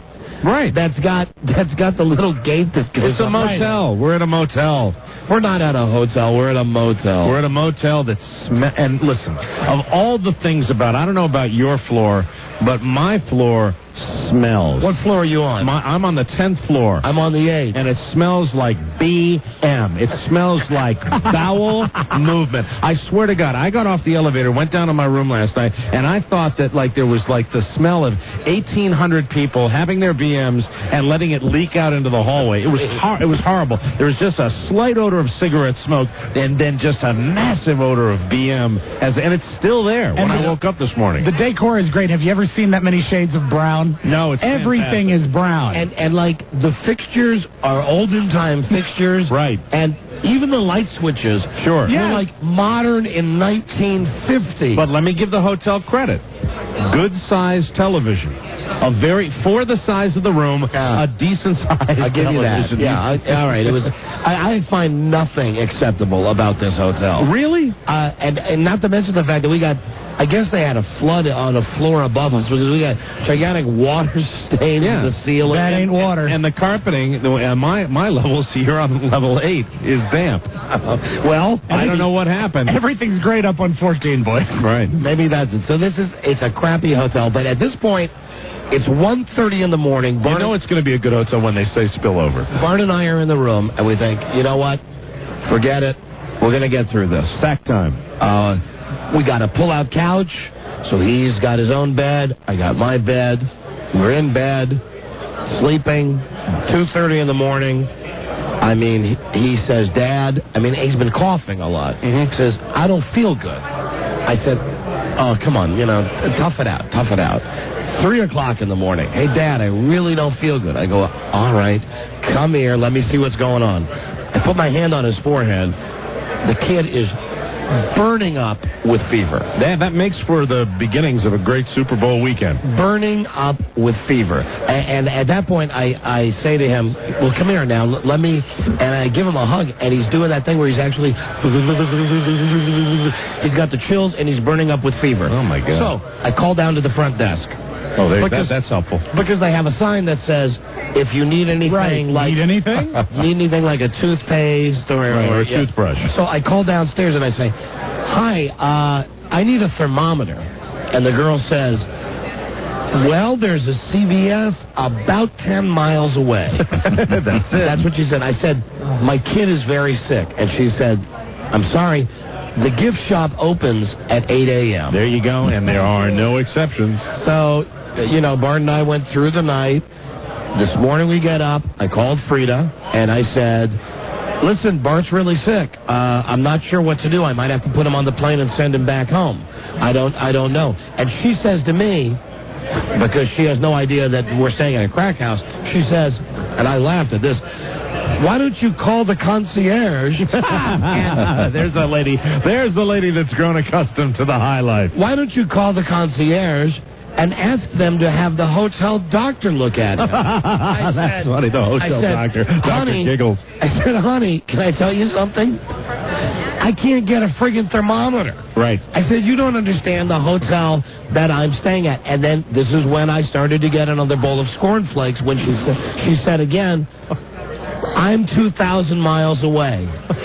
what can I do about this? Oh, man, that's a lot of hot buttered scoring there. And I said, I don't know what you can do about this, but all I know is that he was sick all night. He's sick now.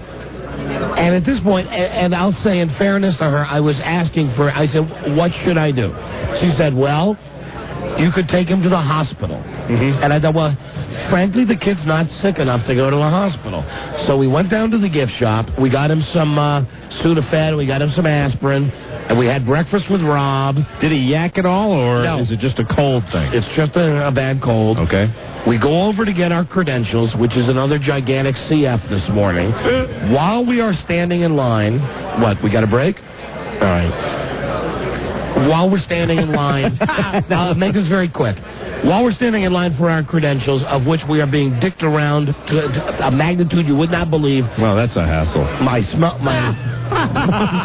Yeah, I know, because you're out playing golf with Franco Harris.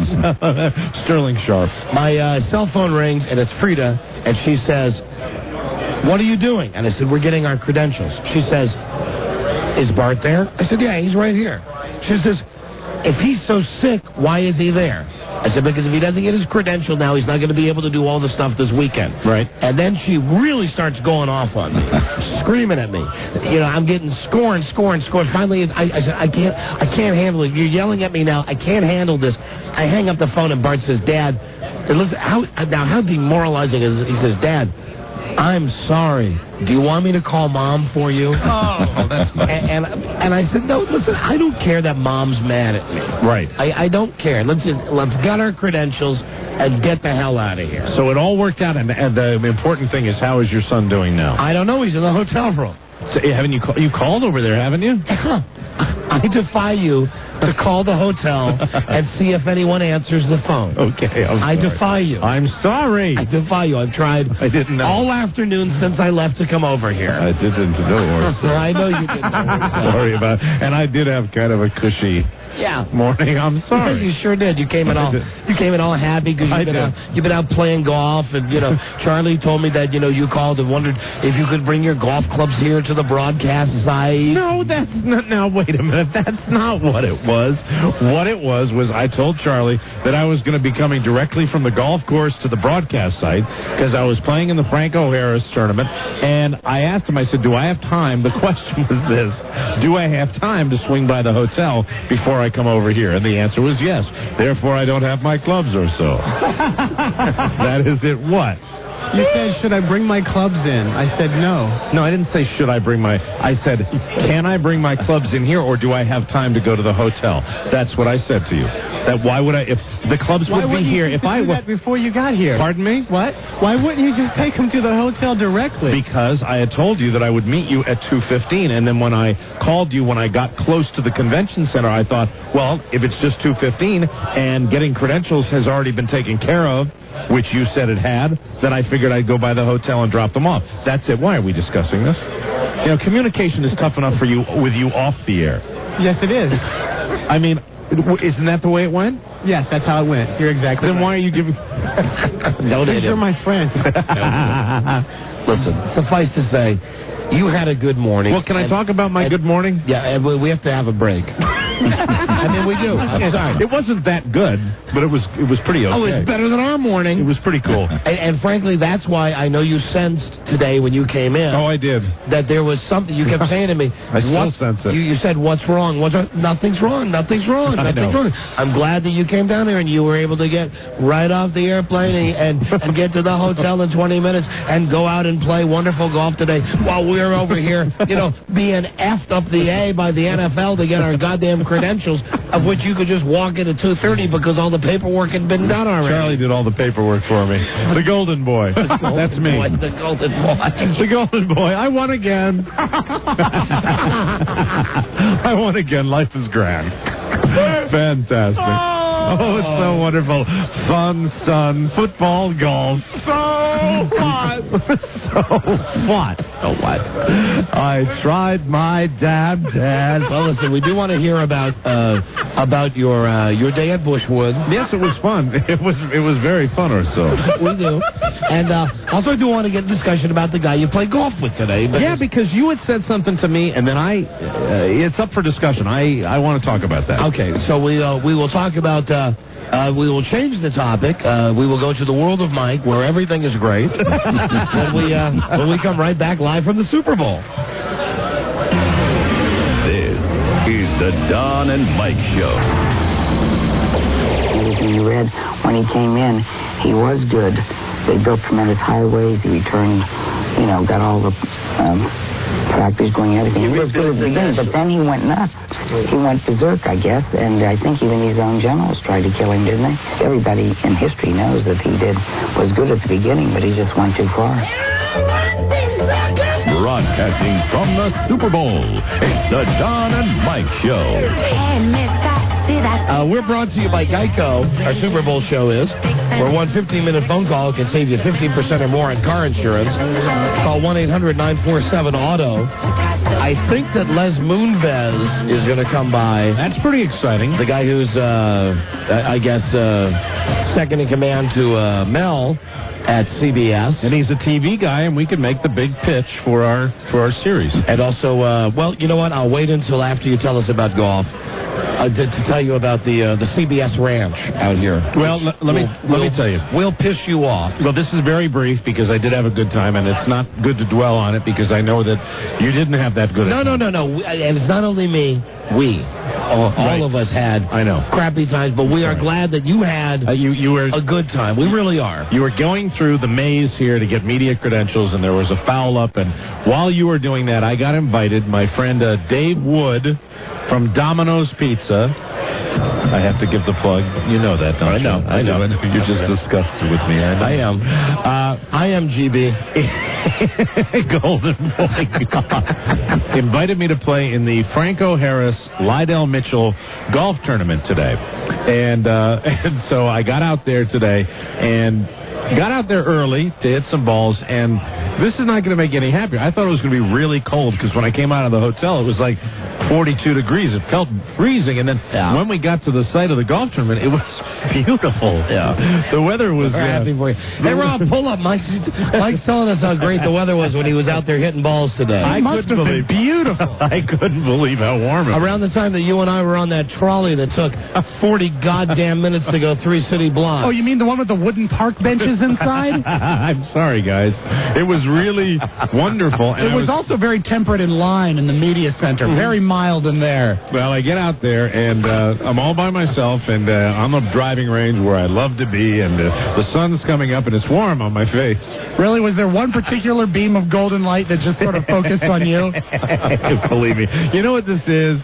This is crap karma right now. We're going to keep talking like this, and then I'm going to fall into the river tonight. I was going to say, it couldn't be bad karma for us, because nothing good has happened to us yet. That's right. I just should low-key this, but...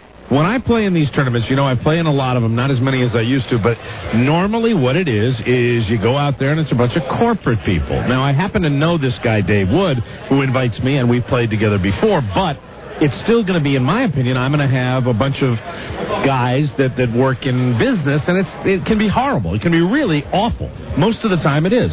But he says, listen, Dave... Rob, which do you think would be more awful? Having to wait in line for 2 hours for credentials, or having to play golf with some corporate guys who you really don't know? I don't know. That's a toss-up. Well, let me tell you, boys, I didn't have to play with corporate people. No, Golden Boy? Because... Now, listen to this. Wait till you hear who he played with. Dave says to me, I'm thinking there are going to be some, I don't want to say has-beens, but I'll say has-beens. Some guys that used to play a million years ago, and that's who comes to these things. I didn't think there'd be anybody that was, a noteworthy football player or a TV person. And then Dave taps me on the shoulder and he says, listen, you're going to be in the golf cart with Sterling Sharp. You won again. Here's why I thought this is interesting. Mike told me this. I said, Sterling Sharp has a rap for being the biggest a-hole at ESPN. Really? He has a rap. He never talked to reporters when he played for the Green Bay Packers. Right. He runs an attitude on ESPN. If you watch him during their football shows, he'll say, for instance, Randy Moss is good, but not as good as me when I played. Okay. I'm going to tell you what my impressions were. When I met Sterling Sharp, we sit down in the golf cart together. I mean, and that's when you're in one of these tournaments. I mean, you're with the guy. You're going to be the guy talking to him for the whole time. My first impression of the guy was that he was a very nice man. He was a nice guy. We chatted a little bit. I think I irritated him because I looked down at his golf balls that he's got in the front of the golf cart, and he's playing ladies' balls. You know, like the golf balls that are designed for ladies. And I see on the golf ball, it's a precept golf ball. See, I don't know. Are they smaller? No, they're the exact same size. They apparently are made differently to travel further. More distance. But on the side, I see lady. It says L-A-D-Y. And I thought it was like some kind of nickname he had for somebody or initials or something. And I point at them. I didn't know they were ladies' golf balls. And I swear to God, I didn't. I thought, really, I'm looking at these golf balls, and I think it's a good conversation starter, and I'm going to ask him about these, and it's going to be perfectly okay. I didn't realize that the reason they say lady is because they're girls' golf balls. Well, why is Sterling Sharp playing golf with girls' balls? He answers that because I pointed his golf balls in the golf cart, and I said, hey, and I'm thinking that it was some kind of like nickname or some kind of like initial. I asked the question in a real dicky way, and if I was playing girls' golf balls, I would probably think that I was being an a-hole. What did you say? I said, hey, before we get started, Sterling, I got to ask you, what is that? What is lady? He looks at me. All of a sudden, his whole face changes, and he looks at me and he says, they travel better and they hold the green better than any comparable ball. They're ladies' golf balls. And when he said that, I realized, he thinks I am Johnny A-hole. Johnny A-hole. I'm sitting there, really? And then I realized that my whole attitude made him think that I'm saying, Sterling's playing girls' ball. Well, yeah. Well, but I mean, he didn't care. He had a bunch of these things, too.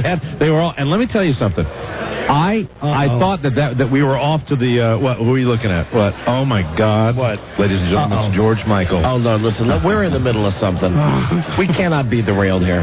He's not even going to come over. He's not going to give us the gimple. Rudy, are you bringing him over here? Rudy, we are in the middle of something. We're in the middle of something. Just tell him, later. Good gimpling. Later. So he looks at me, and I think I get off on the wrong foot with the guy, because I think he gives me kind of a look. But he's still friendly. He's really friendly. We're having good conversation, and I'm like, you know what the fantasy is when you're playing with a football player? You're going to be buddy-buddy. You're going to be pals. You're going to talk. Everything's going to be fine. You're going to have a good time. Right, GB. Everything's going to be fine. Everything's going to be exciting. Golden Boy is going to make a friend.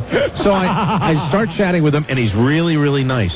He's nice until, as a team, we bogey the second hole. We bogeyed the hole. What does that mean, bogey? Means we won over par. We didn't do well on a hole. And at this point, the demeanor changes. And he is not talking anymore. And I'm saying things like, do you get a chance to play very often? He's like, yeah, I play every day. I try to play every day. And it is like a light switch. Told you. Somebody has turned on the chillometer. Now, wait a minute. Guy's a prick. But wait a minute. The light switch turns back on when we do well on a hole. Like when we get a birdie, all of a sudden, he's happy. But I'm confused, and I'm playing the worst golf I've ever played, because this guy, not only was he a great football player, but seriously, he hits the ball.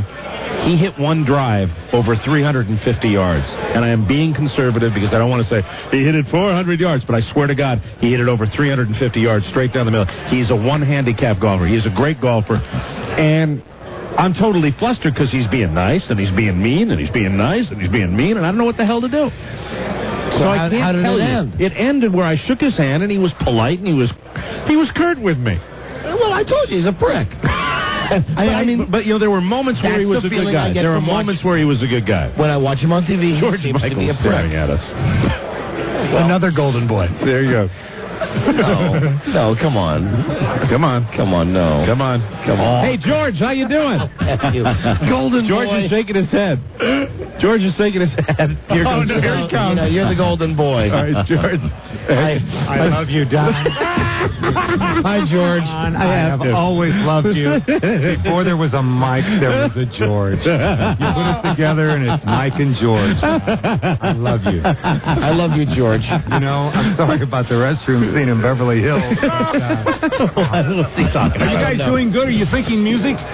No, not music at all. Hey, I just wanted to stop by to see who, because I know you two are real serious football heads. We are. Yeah, we are. Passionate about the I game. got to go on with Sonny Jurgensen. I want to know, tell me, who's going to win the game, guys? Giants.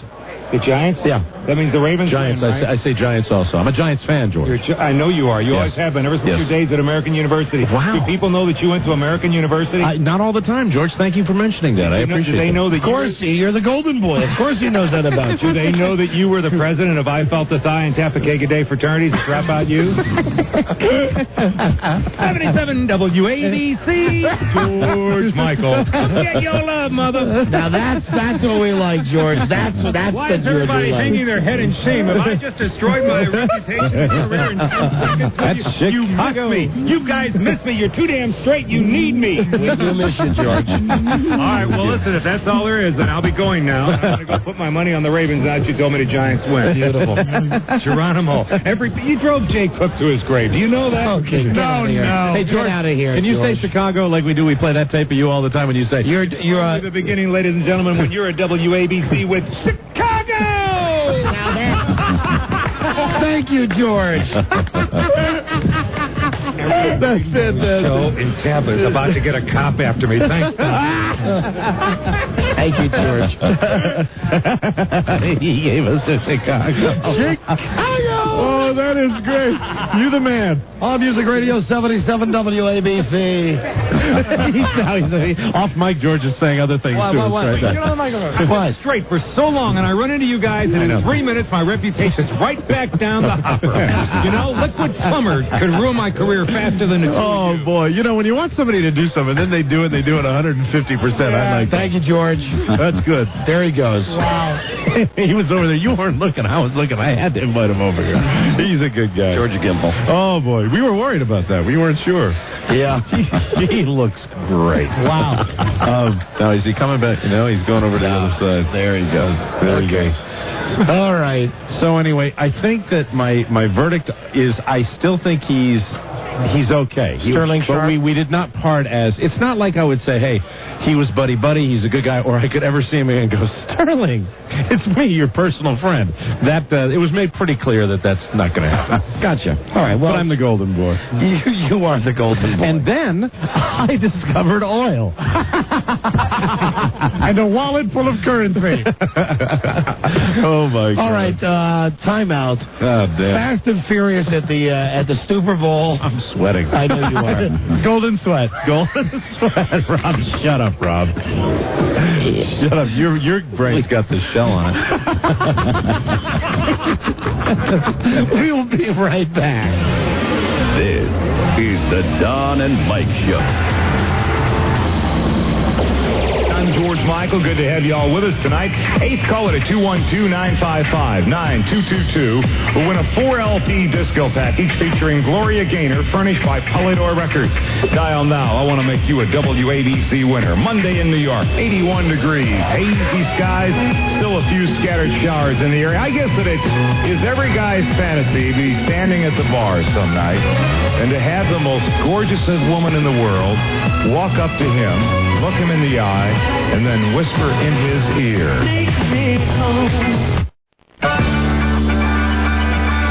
Bringing you all the excitement of Super Bowl XXXV. It's Don and Mike. How'd you get that one? XXXV. I have my sources. Do you have a tape of him saying V? Yeah, I found one, but I left the other one in there, too, because it's funny. Oh, and incidentally, Lisa, you played the wrong George Michael tape, honey. We needed to hear the one. That says Old Days. Yes, the one where he's introducing Chicago Old Days. That's the George Michael classic.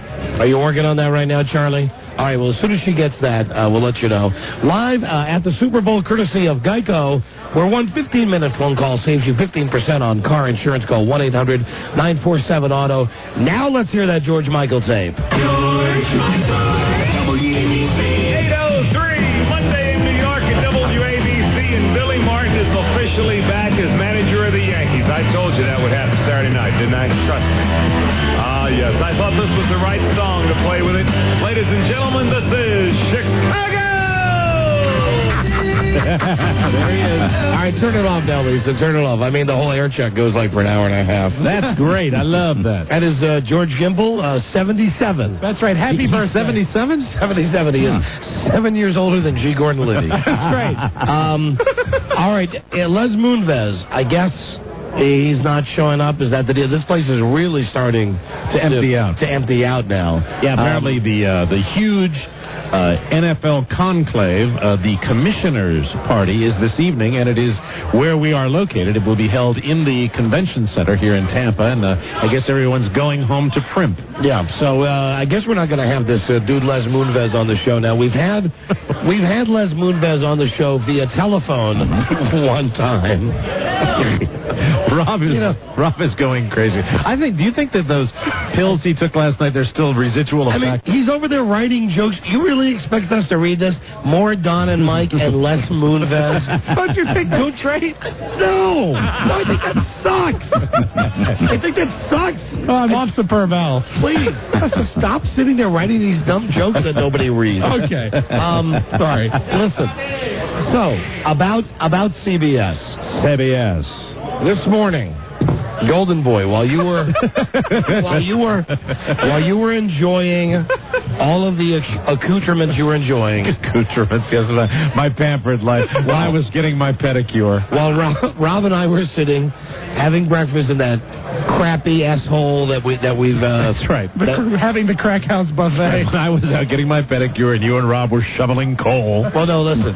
Really, this has nothing to do with you. But okay. While we were having breakfast, we were reading the newspaper. And we were reading the newspaper at breakfast. And we read two items that really will piss you off. Really? Now, when you consider the fact that we flew down on a regular airplane, of which we never bitch about. Right. That, we're staying in an awful hotel, that we're here crammed like sardines into this big convention center. Right. We read that turd Imus in the morning is down here.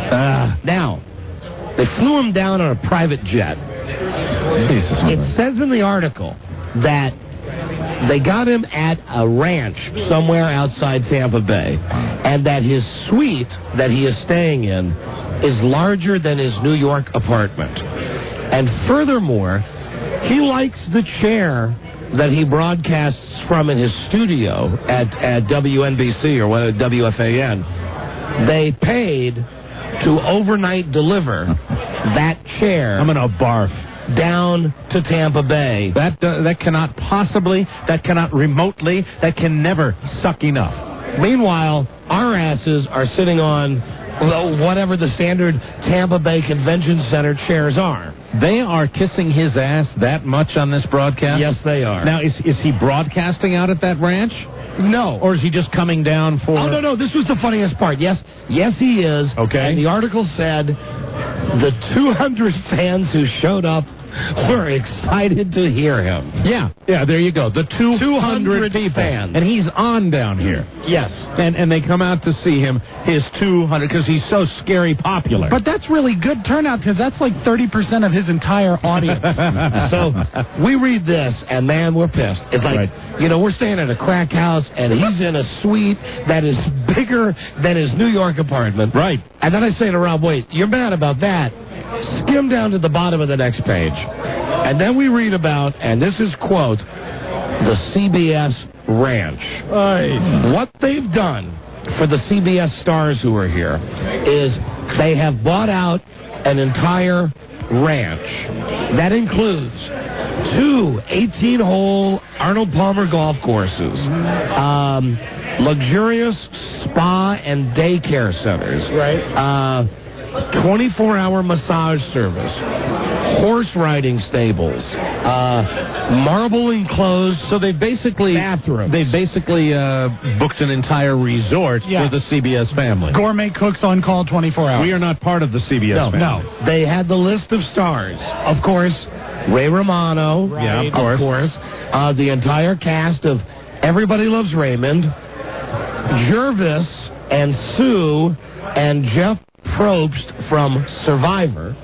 Oh, my God. And Kevin James. Right. Kevin James gets to do it. And Kevin James. See, it's all about the TV. So that's really why I wanted Les Moonves. Charlie said to me earlier, Les Moonves might be able to do an interview. I mean, he wanted to come on to promote Survivor. Right. I wanted to bust his ass about how come we're staying in a crack house. Listen, I understand we're not on the CBS TV network. Right. But we don't have 24-hour-a-day gourmet chefs waiting to cook our meals for him. Well, how about that? So CBS, we don't have envelopes to send out our prizes. Right. And they're getting the star treatment and booking an entire resort for all those wonderful people who are just down here. You know, they're not coming down Radio Road. There's no promotion going on. No. They're just out there doing their thing. But even beyond that, this Imus thing. Yeah, what is the deal with is that? Enough to really fry your ass, right? Shipping that Fossil's chair down here? Maybe it's a prescription chair. And it says in the news. Stupid idiot, Rob. Says in the newspaper, a private jet.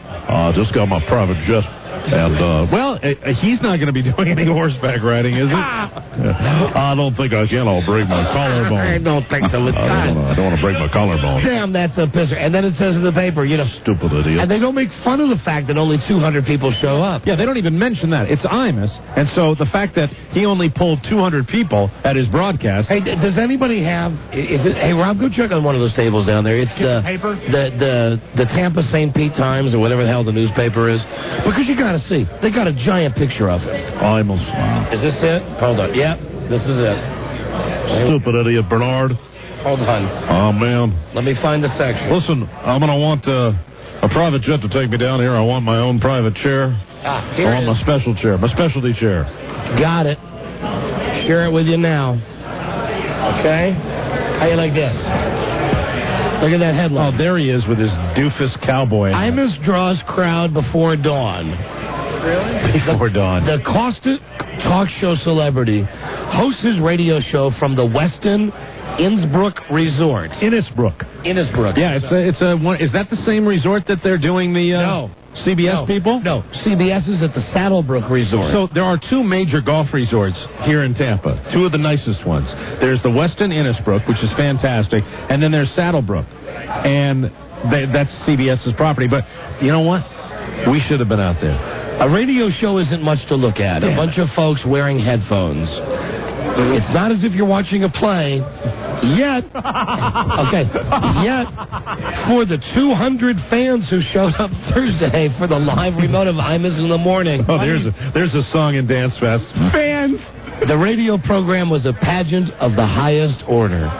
It wasn't boring at all, said Tampa resident Scott Buckingham. It wasn't boring at all. I enjoyed watching the Imus. An unshaven Imus arrived at the conference center at 5:15 a.m. I don't feel like doing the show. Wearing his ever-present cowboy hat. Yeah, that's where I put my and it has the cowboy hat has the hair attached to it. It's sewn and it's attached to it. He pulls it off and it's like a bald head with blue veins underneath. After settling into the chair, air freighted to Florida specifically for this show, Imus never left it during the 6 to 10 a.m. broadcast. Because he can. Imus kicked the show off with praise for, what's the name of this place? Innisbrook Resort, right? Innisbrook, calling it a first-class resort. It was a first-class resort. They brought my chair down here.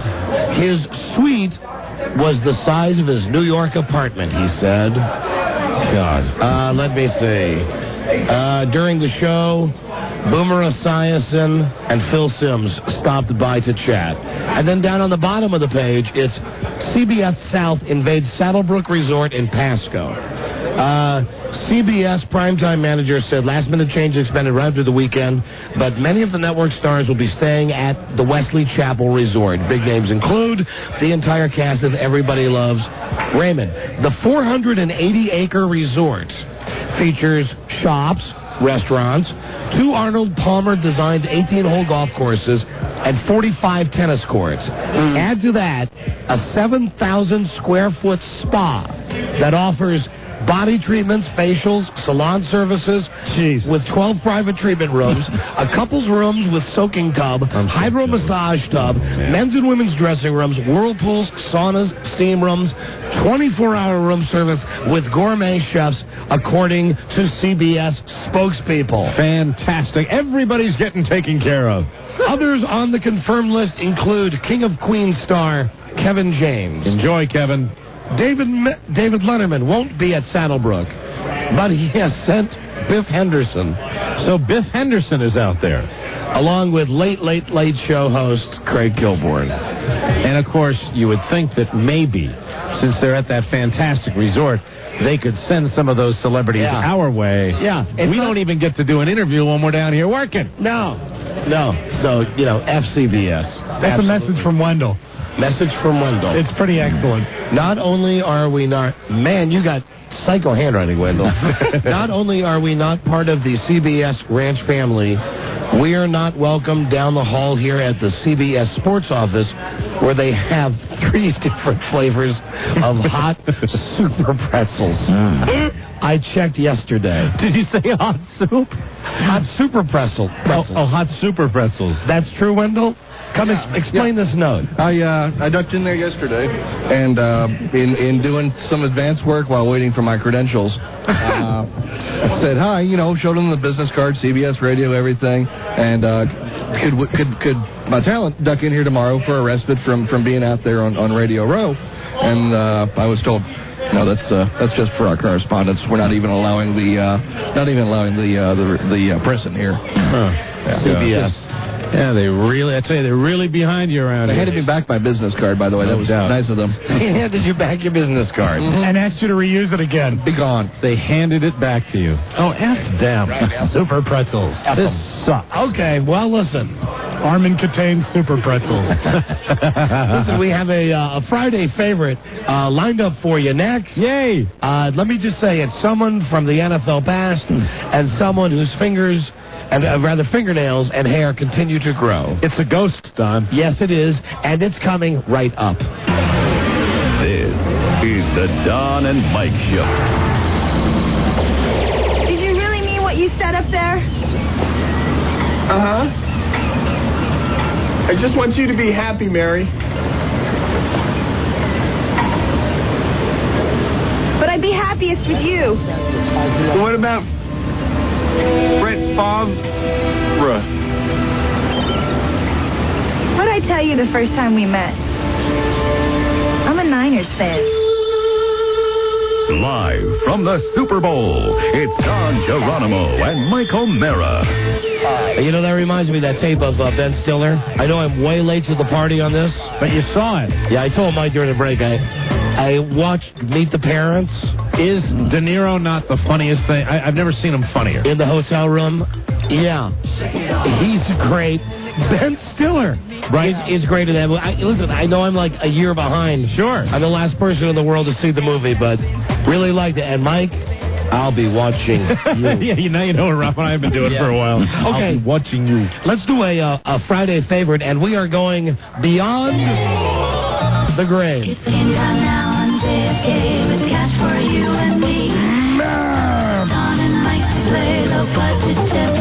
Okay, let's welcome the smell of death into the studio. Domingo, I've come back from the grave. Ladies and gentlemen, former owner of your Washington Redskins and currently deceased, Jack Kent Cook. And I call you Domingo. That's my favorite tape when you called me Domingo. Who sold my franchise to a dwarf? I am not pleased with the direction of my franchise. The Washington Redskins have been turned over to a tiny little boy. I don't know if you've noticed this or not, but the Redskins are not in the Super Bowl this year. I am aware of that fact, and tell me, who are these ravens? Yeah, That's not a football bird. You've been dead a long time. They used to be the Cleveland Browns. Lay with me. I don't want to lay with you. Will you? I don't want to lay with you. I'm lonely. I now exist in the beyond, and I'm furious.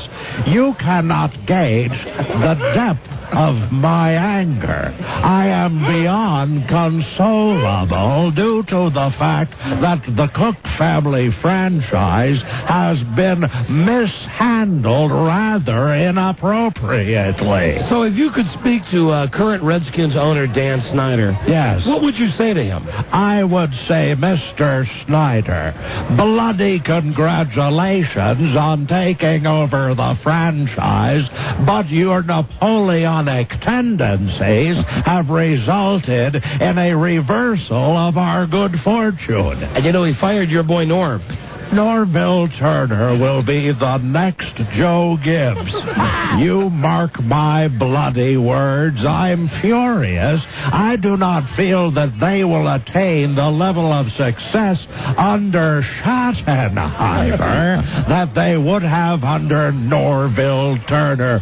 By God, bring him back from the abyss. And listen, I know you got to be upset. I know you hate Baltimore. Have you heard of, well, I just told you, the Baltimore Ravens are in the Super Bowl. Domingo. Yes, Jack. Have you heard that this is not really a franchise? The name of the bloody team is the Cleveland Browns, who were spirited out of Cleveland to the city of Baltimore in the dead of night. And, oh dear. What's happening? My nails. Oh. I must sew these bloody hooks.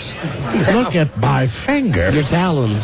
They're all bone. Well, now, when you die, yes, your fingernails continue to grow? The hair grows, not that I was in abundance of that particular quality. What about, you know, hey, we always used to love asking you about fire away. Your Speedos and your bathing suits. I was buried in my Speedo. What about your genital hair? Has your pubic hair grown since you've been dead? Pubic hair does not grow in the afterlife. It maintains its curl and luster, but it does not grow. Fingernails and hair. I have shoulder-length, snow-white locks overlooking extremely long and dirt and beetle-infested fingernails. How are your genitals, though, Mr. The genitals, by God, man, what is this passion, this deep infatuation you have with my genitalia? It's not normal. You do not possess normal tendencies if you insist on focusing on my genitals. Why do you not consult with me about spirits of football and instead occupy all of your cerebral cortex with a discussion of my penis? How's your old wrinkled wiener doing? It's fine. If we can get it out of the bloody way, my wrinkled wiener, as you so eloquently call it, is doing just fine, but I fear we'll never be turgid again. Thank you. You know, the Chrysler building is now owned by a group of Japanese investors. Are you telling me that they sold the Chrysler building to non-North Americans? Yeah. You notice I don't say Americans because, of course, I am Canadian by birth. I heard that. Well, look who it is. It's Giant Head. Hello there. It's Mr. Large Cranial Surface. I see you have a flat top. Attaboy. Yes, I'm a good guy. You'd like me. Good to see you. I can see you from the afterlife, and I know what you do. I think you two have a lot more in common, maybe, than you realize. Well, I listen to your show in heaven, and we do have one particular thing in common that I will share with you if you can release yourself from your your obsessive questioning about my genitals. Very good. That is not what I was thinking. Do you mean a fascination with Adolf Hitler? No. Rob is generally a person who hates other people. Yes. Oh, well, I will share and applaud you. I always said to the entire Cook family, Rob, hating is good for the soul. It is the world's strongest emotional tendency. And if you can hate at least once a day, you'll live a long and albeit fruitful life. And not only that, Squire, I've also been known to be quite parsimonious. Have you ever washed your windows of your automobile with vinegar and newspaper? I have. It works better than the pricey blue fluid. Right. Why pay Windex your hard-earned dollar? Why give the bastards the benefit of my hard-earned money? Right. I like the boy. He hates and he's cheap. What would your words of advice be for the owners of both teams, the Mara family who owns the Giants and the Modells who own the Ravens? My advice would be, get ye to a cemetery with shovels, dig me up and prop me up in both of your owner's suites. I have more personality than either Mr. Mara or Mr. Modell. I was the squire. I was the man in tweed. I was the one with the double-decker sunglasses. I was fun, horny, and a fabulous, bloody owner, Domingo. Thanks so much for asking. And finally, a football question. I know I asked it before. I'd love to talk about football, but with the abundance of new franchises, I cannot keep track. Why are the Cleveland Browns going by the false name of the Baltimore Ravens? And you know what happened to Houston Oilers? The Houston Oilers, they were a struggling franchise when I was seated in the ownership circle. They're now the Tennessee Titans. Titans? And you know who they played in the Super Bowl last year? Oh. The St. Louis Rams. The Rams? Bloody hell, man. The Rams are from Los Angeles. There's no team in Los Angeles. How's Georgia Frontiere? Oh! By God, a fine woman and a great rat. You ever slip it to her? I never had the opportunity. As you know from my history, my proclivity was for younger women in their 20s or 30s. Marlena. Damned bitch. Oh. Yeah. Damned money-grubbing, obsessive-compulsive wench from hell. And Mr. Cook, Marlena will never get any more of my fortune, and she'll be damned lucky to stay within the United States borders. We were just just noticed outside. Yeah. We just had on the show a few seconds ago one of your favorite television sports anchors. Who would that be? George Gimple. Giorgio! George Michael. Giorgio! And I know that you used to love being on the Channel 4 News with him. The reason I enjoy George Michael, can I tell you why? Why? George Michael and I were born in the same year. He's bloody fun. Is he still working with my friend Sonny Jurgensen? Oh, yeah, they're outside doing a live shot right now. They're both fine individuals, and I'd just like to say that my spirit in the afterlife is still with the Redskins and Marty Schottenheimer. But what about Snyder? Snyder can kiss my dookie. Oh, no. Duke, in the bad part. Oh, now listen to this. The decaying bad part. Who's talking about genitals now? I am. I'm not genitals. It's excretory organs. He can kiss my rotting, decaying orifice. My bad hole. Would you consider coprophilia with Dan Snyder? No, absolutely not. Only if I was the donor. That's what I meant. Oh, yes. Yes, indeed. But unfortunately, during the embalming process, they took it all out of me. There's none left. For an old squire, there is no poop left. No poo. Damned lack of poo. We are bloody poo. Bloody poo won't come out. It's in the hands of some damned mortician. Yeah, we're going to take a break, and we need 2 contestants for today's low-budget Jeopardy. Our phone number is 877. Find it for me, Domingo. Give it back to me. 3636. I want my poo. Please call Lisa. We'll be right back. This is the Don and Mike Show. The whole Judy Garland thing kind of turned me on. Does that make me some kind of fag? Oh, maybe your money. I don't think she liked me anyway. Oh, Mike, I'm telling you, man. She thought you were money. I don't think so. I heard them both talk. Both those girls thought you were money. I just don't think she liked me enough. Baby, you were so money and you don't even know it. Capturing the excitement of Super Bowl XXXIIIII. It's Don and Mike.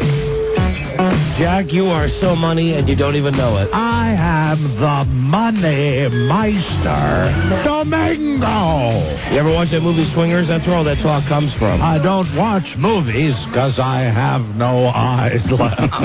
Right. Lisa, roll the music, please. Let's get to low-budget Jeopardy. You're looking well. There you go. That's the music. Jack, we have 2 contestants on the phone.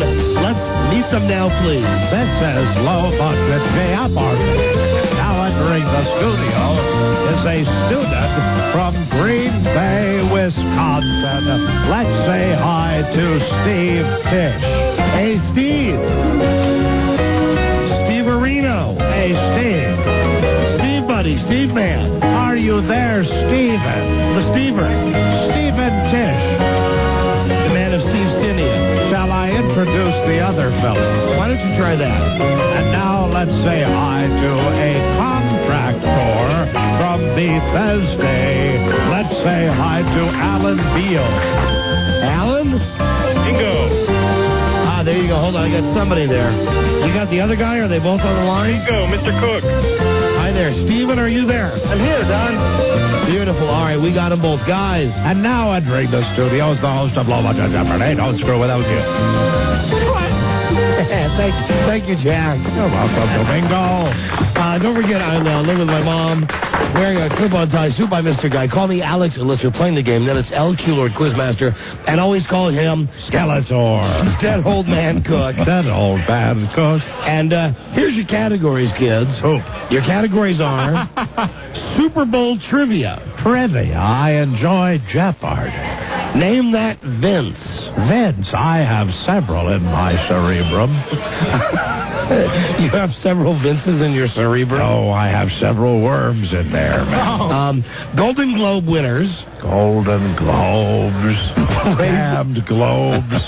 Ravens and Giants by the numbers. By the numbers. Numero uno. And states and capitals. States and capitals. I'm glad that you're assisting our youth with their education. Okay, now once again, here we go. It's Super Bowl trivia. Yes. Name that Vince. Oh, there's something in my eye. No, we made a last-minute change. We were going to have Vince Lombardi on today, and then we decided... He's looking well. to switch it to Jack Kent Cook. Do you know what we call him now down in the cemetery? What? Dusty. Golden Globe winners, Ravens and Giants by the numbers, and states and capitals. Steve, you're from Green Bay there. We will start with you, I guess. All right, Alice, Super Bowl trivia for 1. All right, here we go. You'll get this one. He was MVP of Super Bowl II. Who's Bart Starr? Bart Starr, yeah. $1 and a fabulous quarterback. Super Bowl trivia for 2, Alice. Number of Super Bowls won by the Pittsburgh Steelers. 4. What is 4? No. That was not in the form of the question. Alan Beal from Bethesda. Go, man. What is 4? Right, Alan, right. $2, the Pittsburgh Steelers, damned Rooney family. All right, Alan, you're in control. Super Bowl for 3, please. Including this year, the number of Super Bowls played in Tampa Bay. What is 1? No. Steve Tisch, your chance to steal. What is 3? 3 is right. 3, damn bloody good game. Go again, Steve. Ravens and Giants by the numbers for 1, Alex. All right, here we go. Ravens, he's number 31. Chris McAllister.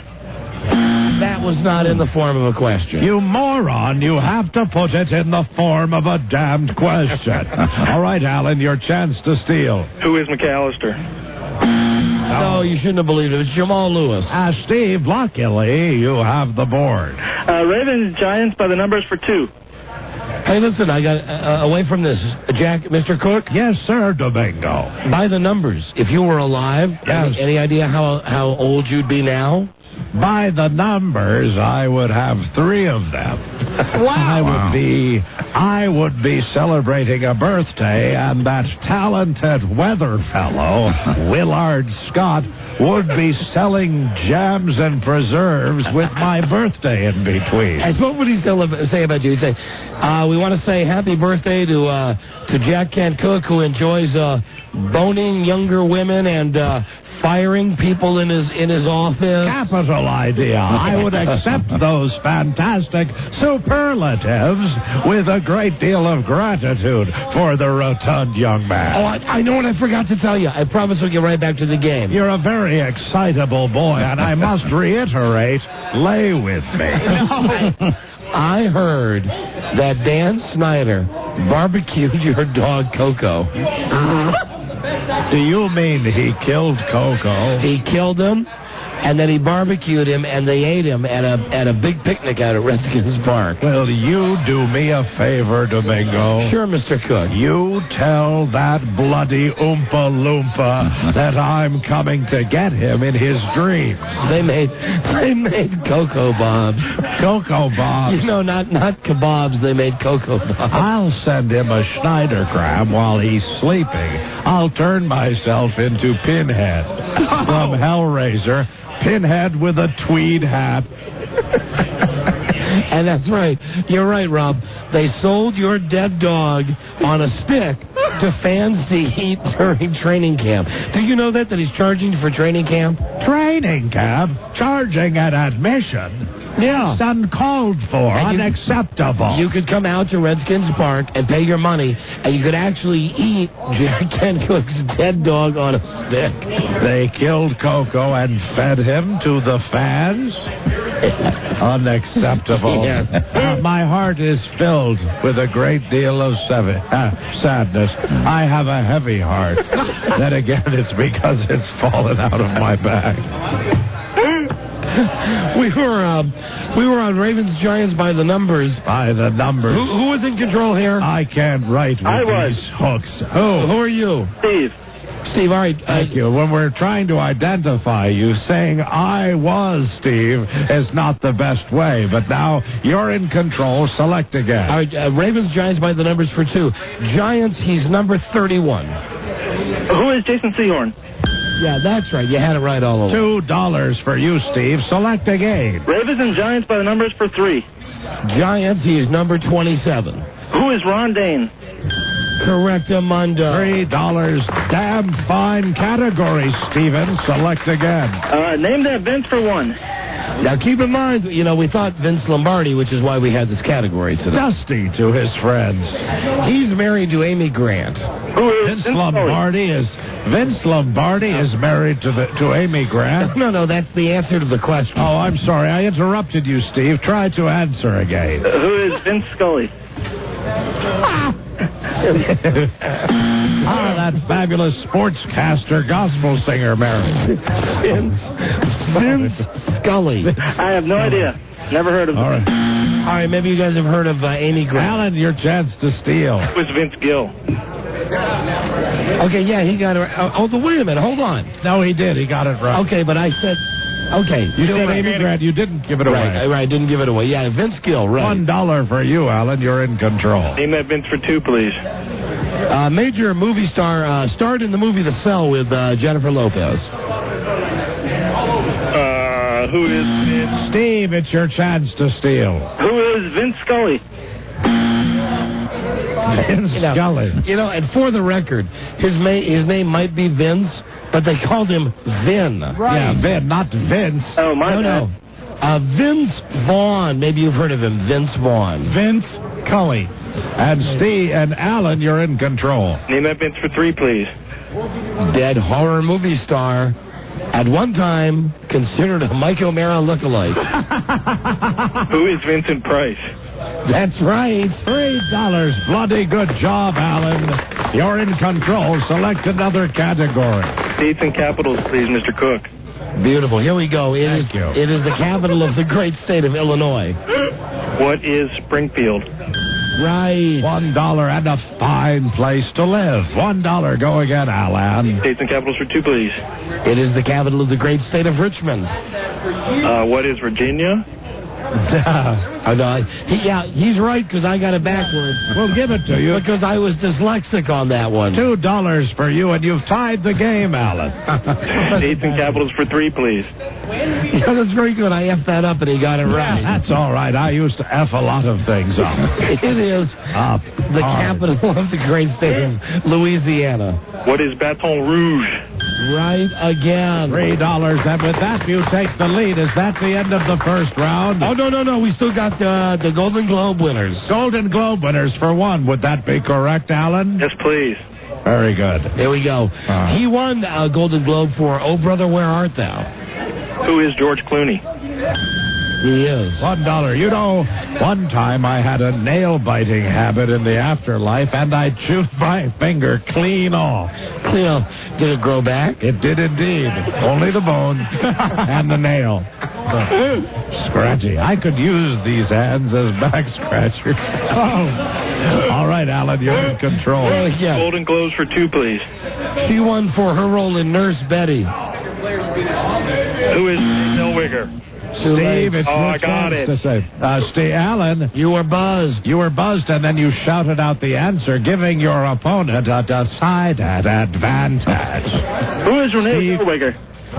Correct. $2 for you. You're mounting a comeback, Steve. Golden Globes for 3, please. He won for his role on The West Wing. Who is some old guy? Steve, victory was in your grasp, and now, Alan, your chance to steal. Who is Martin Sheen?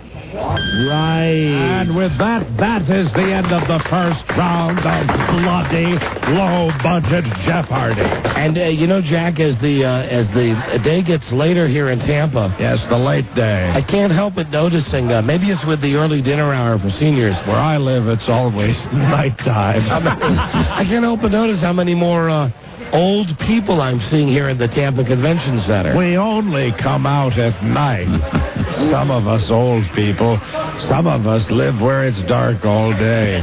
And the worms eat you. And the beetles. And the grubs.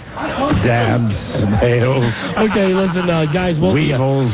Steve, Alan, stay online. You're going to play Final Low Budget Jeopardy. Final Low Budget Jeopardy. And Mr. Cook, listen, how about a prediction on the game Sunday? The game Sunday will be won by the Cleveland Rams. Thank you. We will be right back. This is the Don and Mike Show. It certainly is a beautiful day. We should thank the leader. Who the hell is that? Some kind of leader? Yes.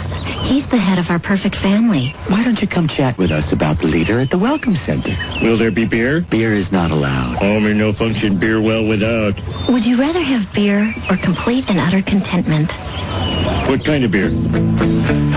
Broadcasting from the Super Bowl, it's the Don and Mike Show. Our Super Bowl show has been brought to you by Geico, where one 15-minute phone call can save you 15% or more on car insurance. Call 1-800-947-AUTO. Reno Tahoe-styled show with Bonnie Bernstein. Bonnie Bernstein. Who is this Bonnie you speak of? Oh, POA from CBS Sports. I know those initials. A piece of Friday, February 23rd, 8 o'clock, main showroom, sponsored by Harrah's Lake Tahoe. Your biggest nights happen here. I used to say to my son John, there's nothing quite like a damned piece of ass. And guys, go to tvguide.com and click on the features link to vote for Leah Remini and the King of Queens. Voting ends Monday night. I want a piece of ass in my coffin. The 29th at 11:59 p.m. We're live from the convention center. Ralph was too effeminate. Super Bowl 35 in Tampa Bay. We got our guys online. Steve and Alan, are you there? We're here, Don. I'm here, Don. Okay, here you go, guys. Here's your final Love on Your Jeopardy category, and it is... Hello, youngsters. And it is, how long did it last? Oh, yeah. Days. Not what you think. All right. Number of years, Kim Basinger and Alec Baldwin stayed married. On January 12th, she filed for divorce. So in the form of a question, how long did it last, guys? The number of years that Kim Basinger and Alec Baldwin were married. Don't forget, answer in the form of a question and good luck. All contestants on Low Budget Jeopardy will receive films from my private collection of titles. All my favorites, like The Bone Collector, Pet Cemetery, Death Trap, Night of the Living Dead, Death Becomes Her, The Dead Zone, Nightwing, The Graveyard Shift, and, of course, my favorite, Benji! Now back to final low-budget Jeopardy with Alex Trebek Geronimo.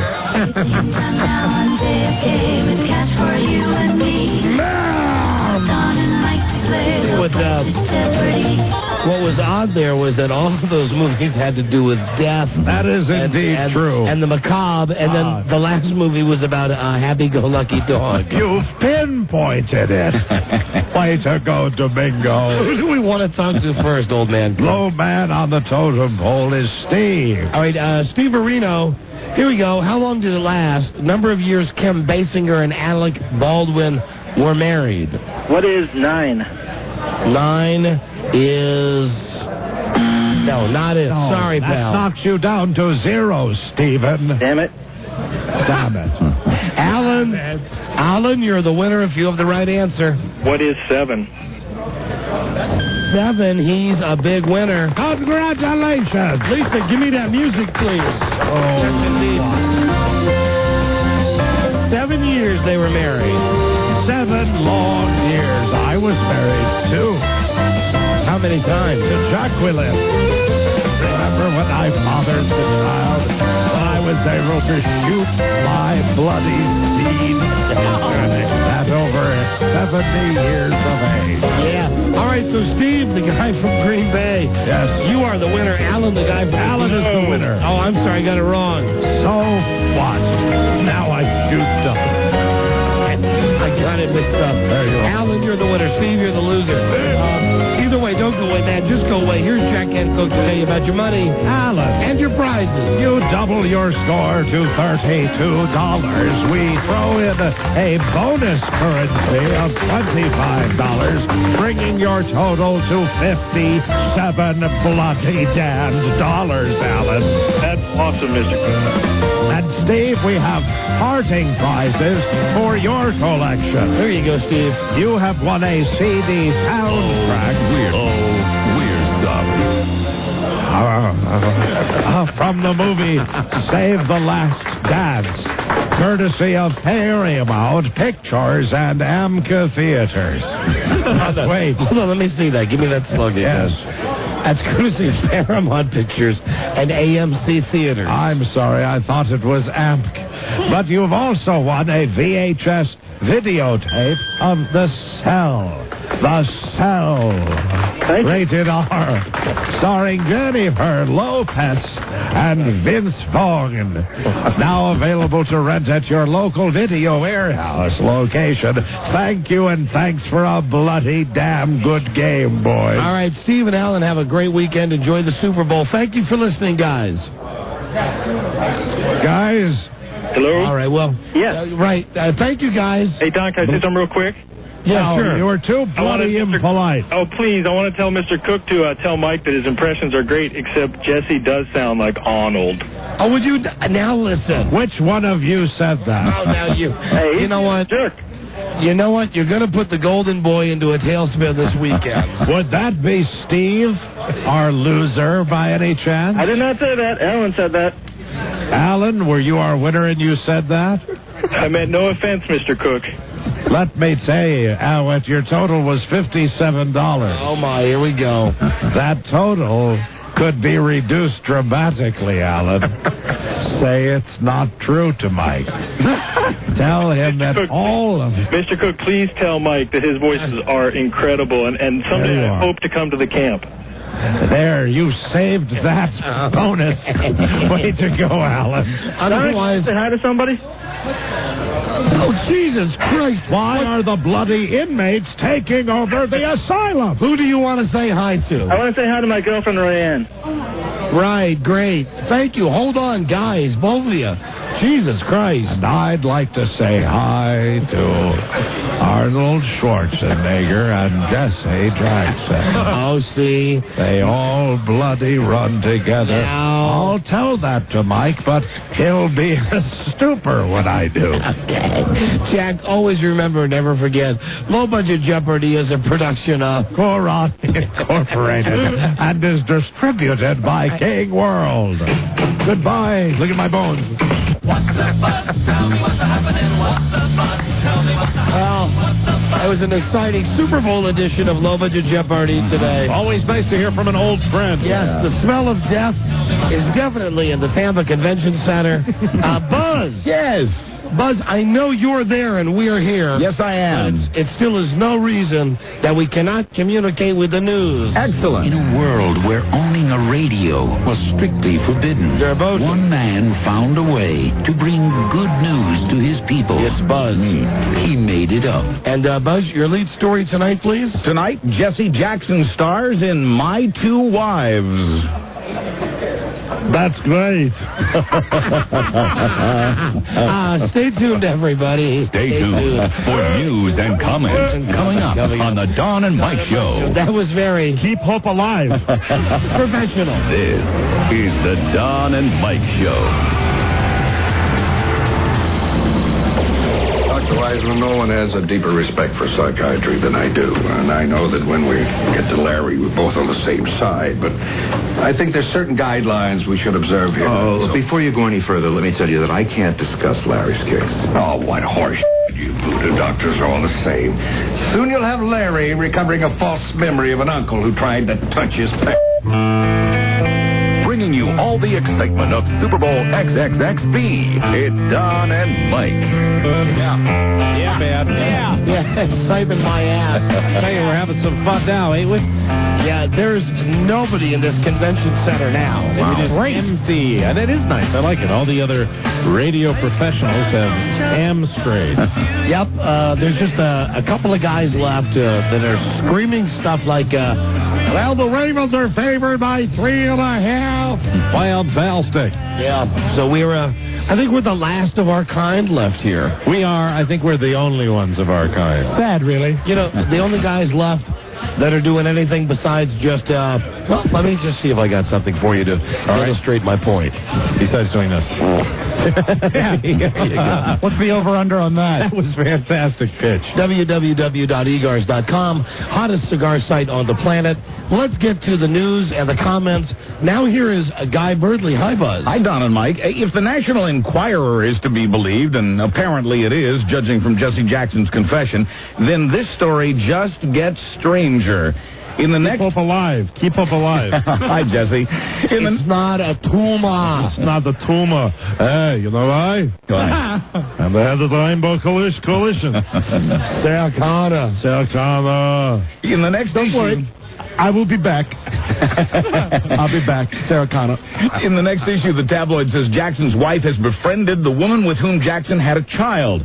The paper says Jackie Jackson called Karen Stafford and that the two chatted like old girlfriends.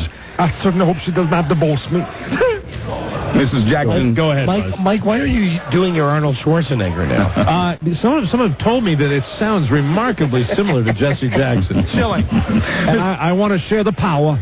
Go ahead, Buzz. Mrs. Jackson reportedly threw her husband out of the house after learning of the affair 2 years ago. But now that he's gone public, she's invited the woman and the child into their family. Quoting a source, Jackie told Karen that since it's Jesse's child, they're part of the family now. The source also says Jesse even wants her and his wife to all be together. Right, that'll work. To sweeten the deal for the missus, Jackson just bought her a Lincoln Town Car and a trip to Europe. Which missus? No, the one he's really married to. The one that I've shared my life with. Well, you're married to Maria Shriver. That's right. I'm looking forward to the next Terminator movie. It should be a good time. I play a very powerful robot that eventually has to give up the ghost. And I will be back. An earthquake in India today killed more than 2,000 people and injured another 3,000. Near Joliet, Illinois today, a Salvation Army van crossed the median on I-55 and hit a tractor trailer. 10 passengers in the van died. Excuse me, I know you have very important news. Ladies and gentlemen, the CBS family has finally come up with something yesterday. They have donated something for us. We are on the lowest rung of the show business ladder. Superbowl hat. How about one for my kid? Thank you very much. Thank you. Buzz, I realize you were just telling us that 2,000 Indians died, but at that precise moment, a lady from CBS came by with a stack of free hats. Well, that's wonderful. And a bunch of lapel pins, which we are now scarfing like morons at a Who concert. So you have that. Yeah, we got it. Thank you. Incidentally, 2000, what was it, Buzz? I actually moved on from there. Near Joliet, Illinois, today, a Salvation Army van. Buzz, I want to tell these ladies why. What was the story? The previous story was that 2,000 people died in India in an earthquake today, and the 3,000... 2,000 people died in India today. But you know what? We stopped that story because we were happy you gave us free hats. That's Thank you. A horrible earthquake with much loss of life, and we stopped to get hats. Thank you. Thanks, ladies. Thank you, ladies. We spit on their graves for these free hats. David Letterman's announcer. It's Alan Coulter. Near Joliet, Illinois today, a Salvation Army van crossed the median on I-55, hit a tractor trailer. 10 passengers in the van died. The driver's in critical condition. The truck driver is in good condition. That's good. Attorney General wannabe John Ashcroft denies asking a job applicant if he's gay. Ashcroft, who reportedly opposes gay rights, was governor of Missouri when he interviewed a man who later became an aide to Senator Moynihan. Yes, Fez. Yeah, right. Paul Offner. Hey. Paul Offner's the man's name. He says Ashcroft demanded an answer to that question. At first, Ashcroft's people said he does not recall the incident. Now, I do not recall. Ashcroft says... I do not recall. I do not recall. Ashcroft says it never happened, not with Offner or anybody else. But Offner says he was only asked 2 questions in that interview, whether he's gay and whether he's ever taken illegal drugs. And that was the answer, right? Did you even hear that? Yes, I we did. just farted. It's sponsorable, I think. www.egars.com. There you go. Buzz, you know, I'm finding that somehow the cadence is just not working as well when we can't look at you. I think we have to eyeball Buzz. Yeah, I think so. I think we have to bring him to the next Super Bowl. I think so. That'll never happen. Well, I know this. We got him a beautiful hat. Yeah. And we got 2,000 dead Indians to thank for it. Absolutely right. Buzz, we have to break here. Okay. We will be right back. This is the Don and Mike Show. The Simpsons the other night, and Bart Simpson hadn't done his homework, and he's afraid to take a history test.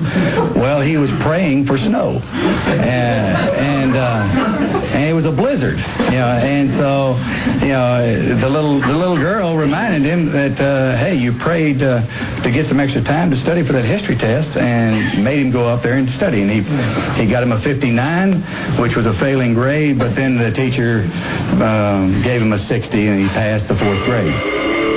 Live from the Super Bowl, it's Don Geronimo and Mike O'Mara. Our Super Bowl sponsor, Geico. Geico, where one 15-minute phone call can save you 15% or more on car insurance. Call 1-800-947-AUTO. Buzz, we are running out of our satellite time. Let's squeeze a little more news and comments in right here. Hi, Buzz. All right. Hi, Don and Mike. A top official from the Nixon White House says Liddy's theory about hookers makes a lot of sense. Now a Christian... Libby makes a lot of sense. I like Gordon Libby. Now a Christian minister, Chuck Colson, says it's one of the most plausible explanations of the Watergate break-in he's ever heard. Talk show host G. Gordon Liddy, who orchestrated the burglary at Democratic headquarters in 1972, says he thinks the purpose was to find evidence of a prostitution ring. Quoting Colson, who testified in a defamation lawsuit against Liddy yesterday, "I've never thought people were breaking in for political intelligence." Liddy's being sued for over $5 million by a woman who was once the secretary for the Democratic National Committee. Now Chuck Colson's credible. Now a bitter enemy of Liddy, former Nixon staffer John Dean, may be called next to testify. The mother chucker. So listen, Buzz. Yes. We're rooting for G in this. Of course, yes. Does it appear that he's winning, or can you even tell at this point if he's winning? It's looking better. I think the balance is beginning now to tip more in his favor. Of course, it's now his attorney's turn to present their case, and it'll be up to the jury, of course, in the end to make the decision between the two cases, but he's certainly made a comeback at this point. Buzz, is there any chance that John Dean's going to be calling his sister on the stand? Who's that? Deborah? Wow. That'd be good. I'm sorry. Miami police. Or her brother. Her brother? Dizzy. Or Jimmy. Their father. Okay. Miami police have once again answered an O.J. call. Actually, the call came from the neighbors of his on-again, off-again girlfriend, Christine Prody, the one who looks eerily like the late Nicole. Hello? This is O.J. When police arrived... Oh, O.J. didn't make the call. No. They made the call about O.J. Right. The neighbors called because they heard noise at Christine Prody's house. And when police arrived, they found Christine unhurt, but she told them the yelling they heard came from O.J., who was furious about her coming home late. This is O.J. Join me for a beautiful weekend. Join me for a lovely, lovely double murder. Slice my wife's head off. Damn it, Tony.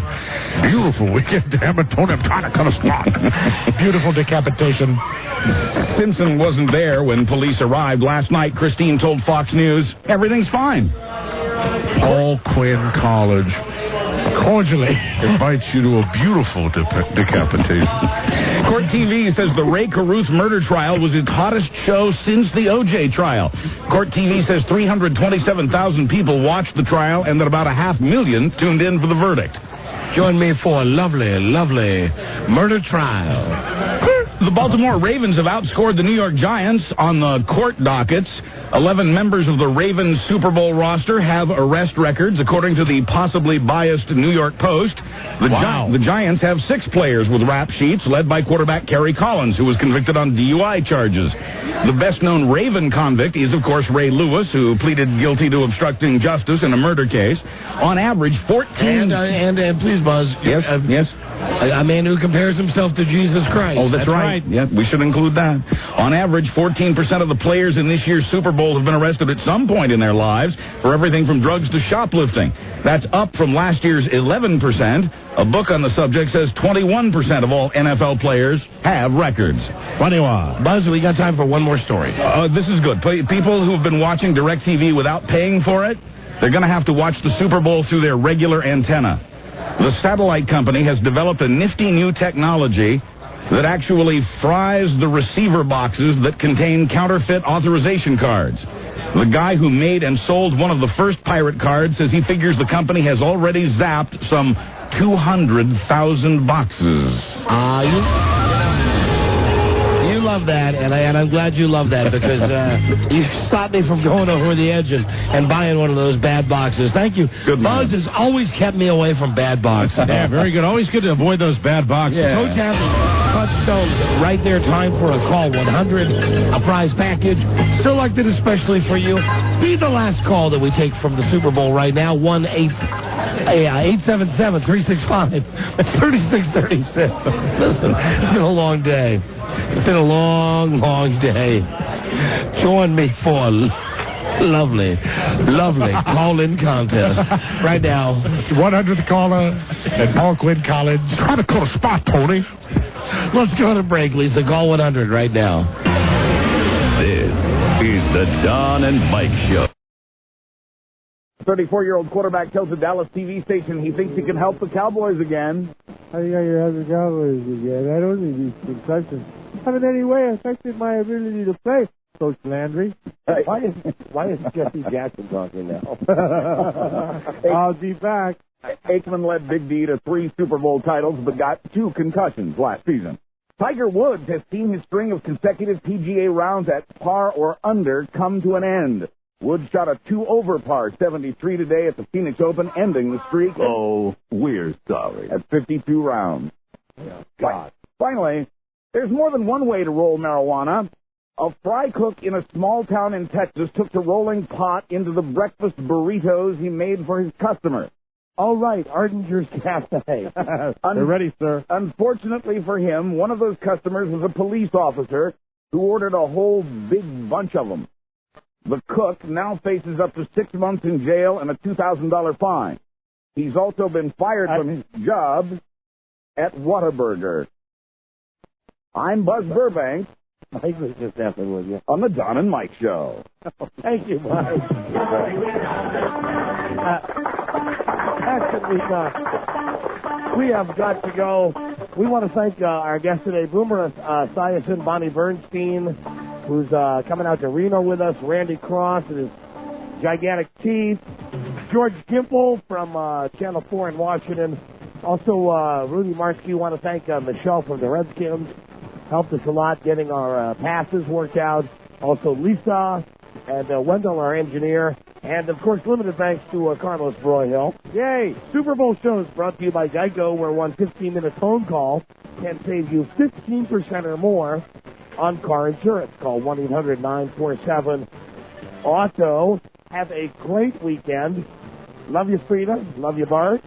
Hope my boy feels good. I do, too, and have a fantastic time at that game, Don. We will. You hear all about it on Monday's episode. And, of course, you know, nothing but sunshine for the Golden Boy this weekend. Yes, sunshine, fun time, golf time. That's it. We got to go. Lisa, let's hit those touchstones and get a call 100 right now. Hello, Don and Mike Show. Hello. Hello. Hello. Hello. Hello.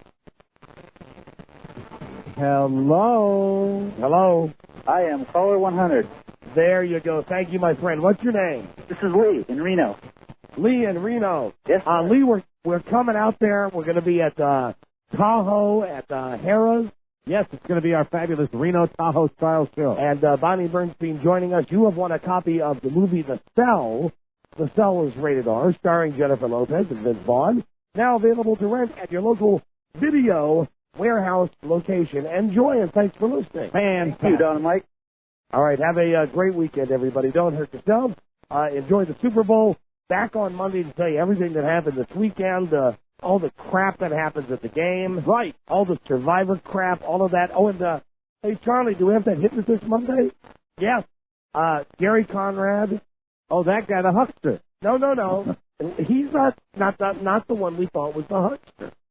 All right. He's not the one that Aline Cunningham's son had was the huckster. Oh, that was right. Tom Silver. The one that we liked. Silver was the huckster. The one that we liked was the guy who hypnotized Buzz. So what kind of hypnotist is this? this is the guy who hypnotized Buzz. Oh, that's right. And remember, then Buzz came in a day later and said he wasn't really hypnotized. Well, we'll do it right the second time. Yeah, good luck. That's on Monday's episode. Thank you and good night, Buzz. Thank you and good night, Don. Thank you. Good night, Buzz. Thank you. Good night, Don. And now, Robbie. Hiya, pal. Here you go. Throw that hat in the air. You know, I don't have the sheet to tell me what button to hit here. These guys are in touch. Mike, don't hit that button. Don't hit that button. You don't know what that button's going to do. Thank you. Got it. You couldn't help yourself, could you? You couldn't help yourself. I'm so sorry. I shouldn't be playing with this, but it's so fun to play with. Please, throw your hat in the air just like Sydney. Tyler Moore. You might just make it after all. Very nicely done. That's it. We will see you Monday. Have a great weekend, everybody. Mike, keep your hands away from this machine. Offer my bunk. Bye-bye. So long. And goodbye again. Be kind. And I hope the next performance I have the pleasure of having as nice an audience as you've been tonight. And let me leave you swinging. This is the Don and Mike Show.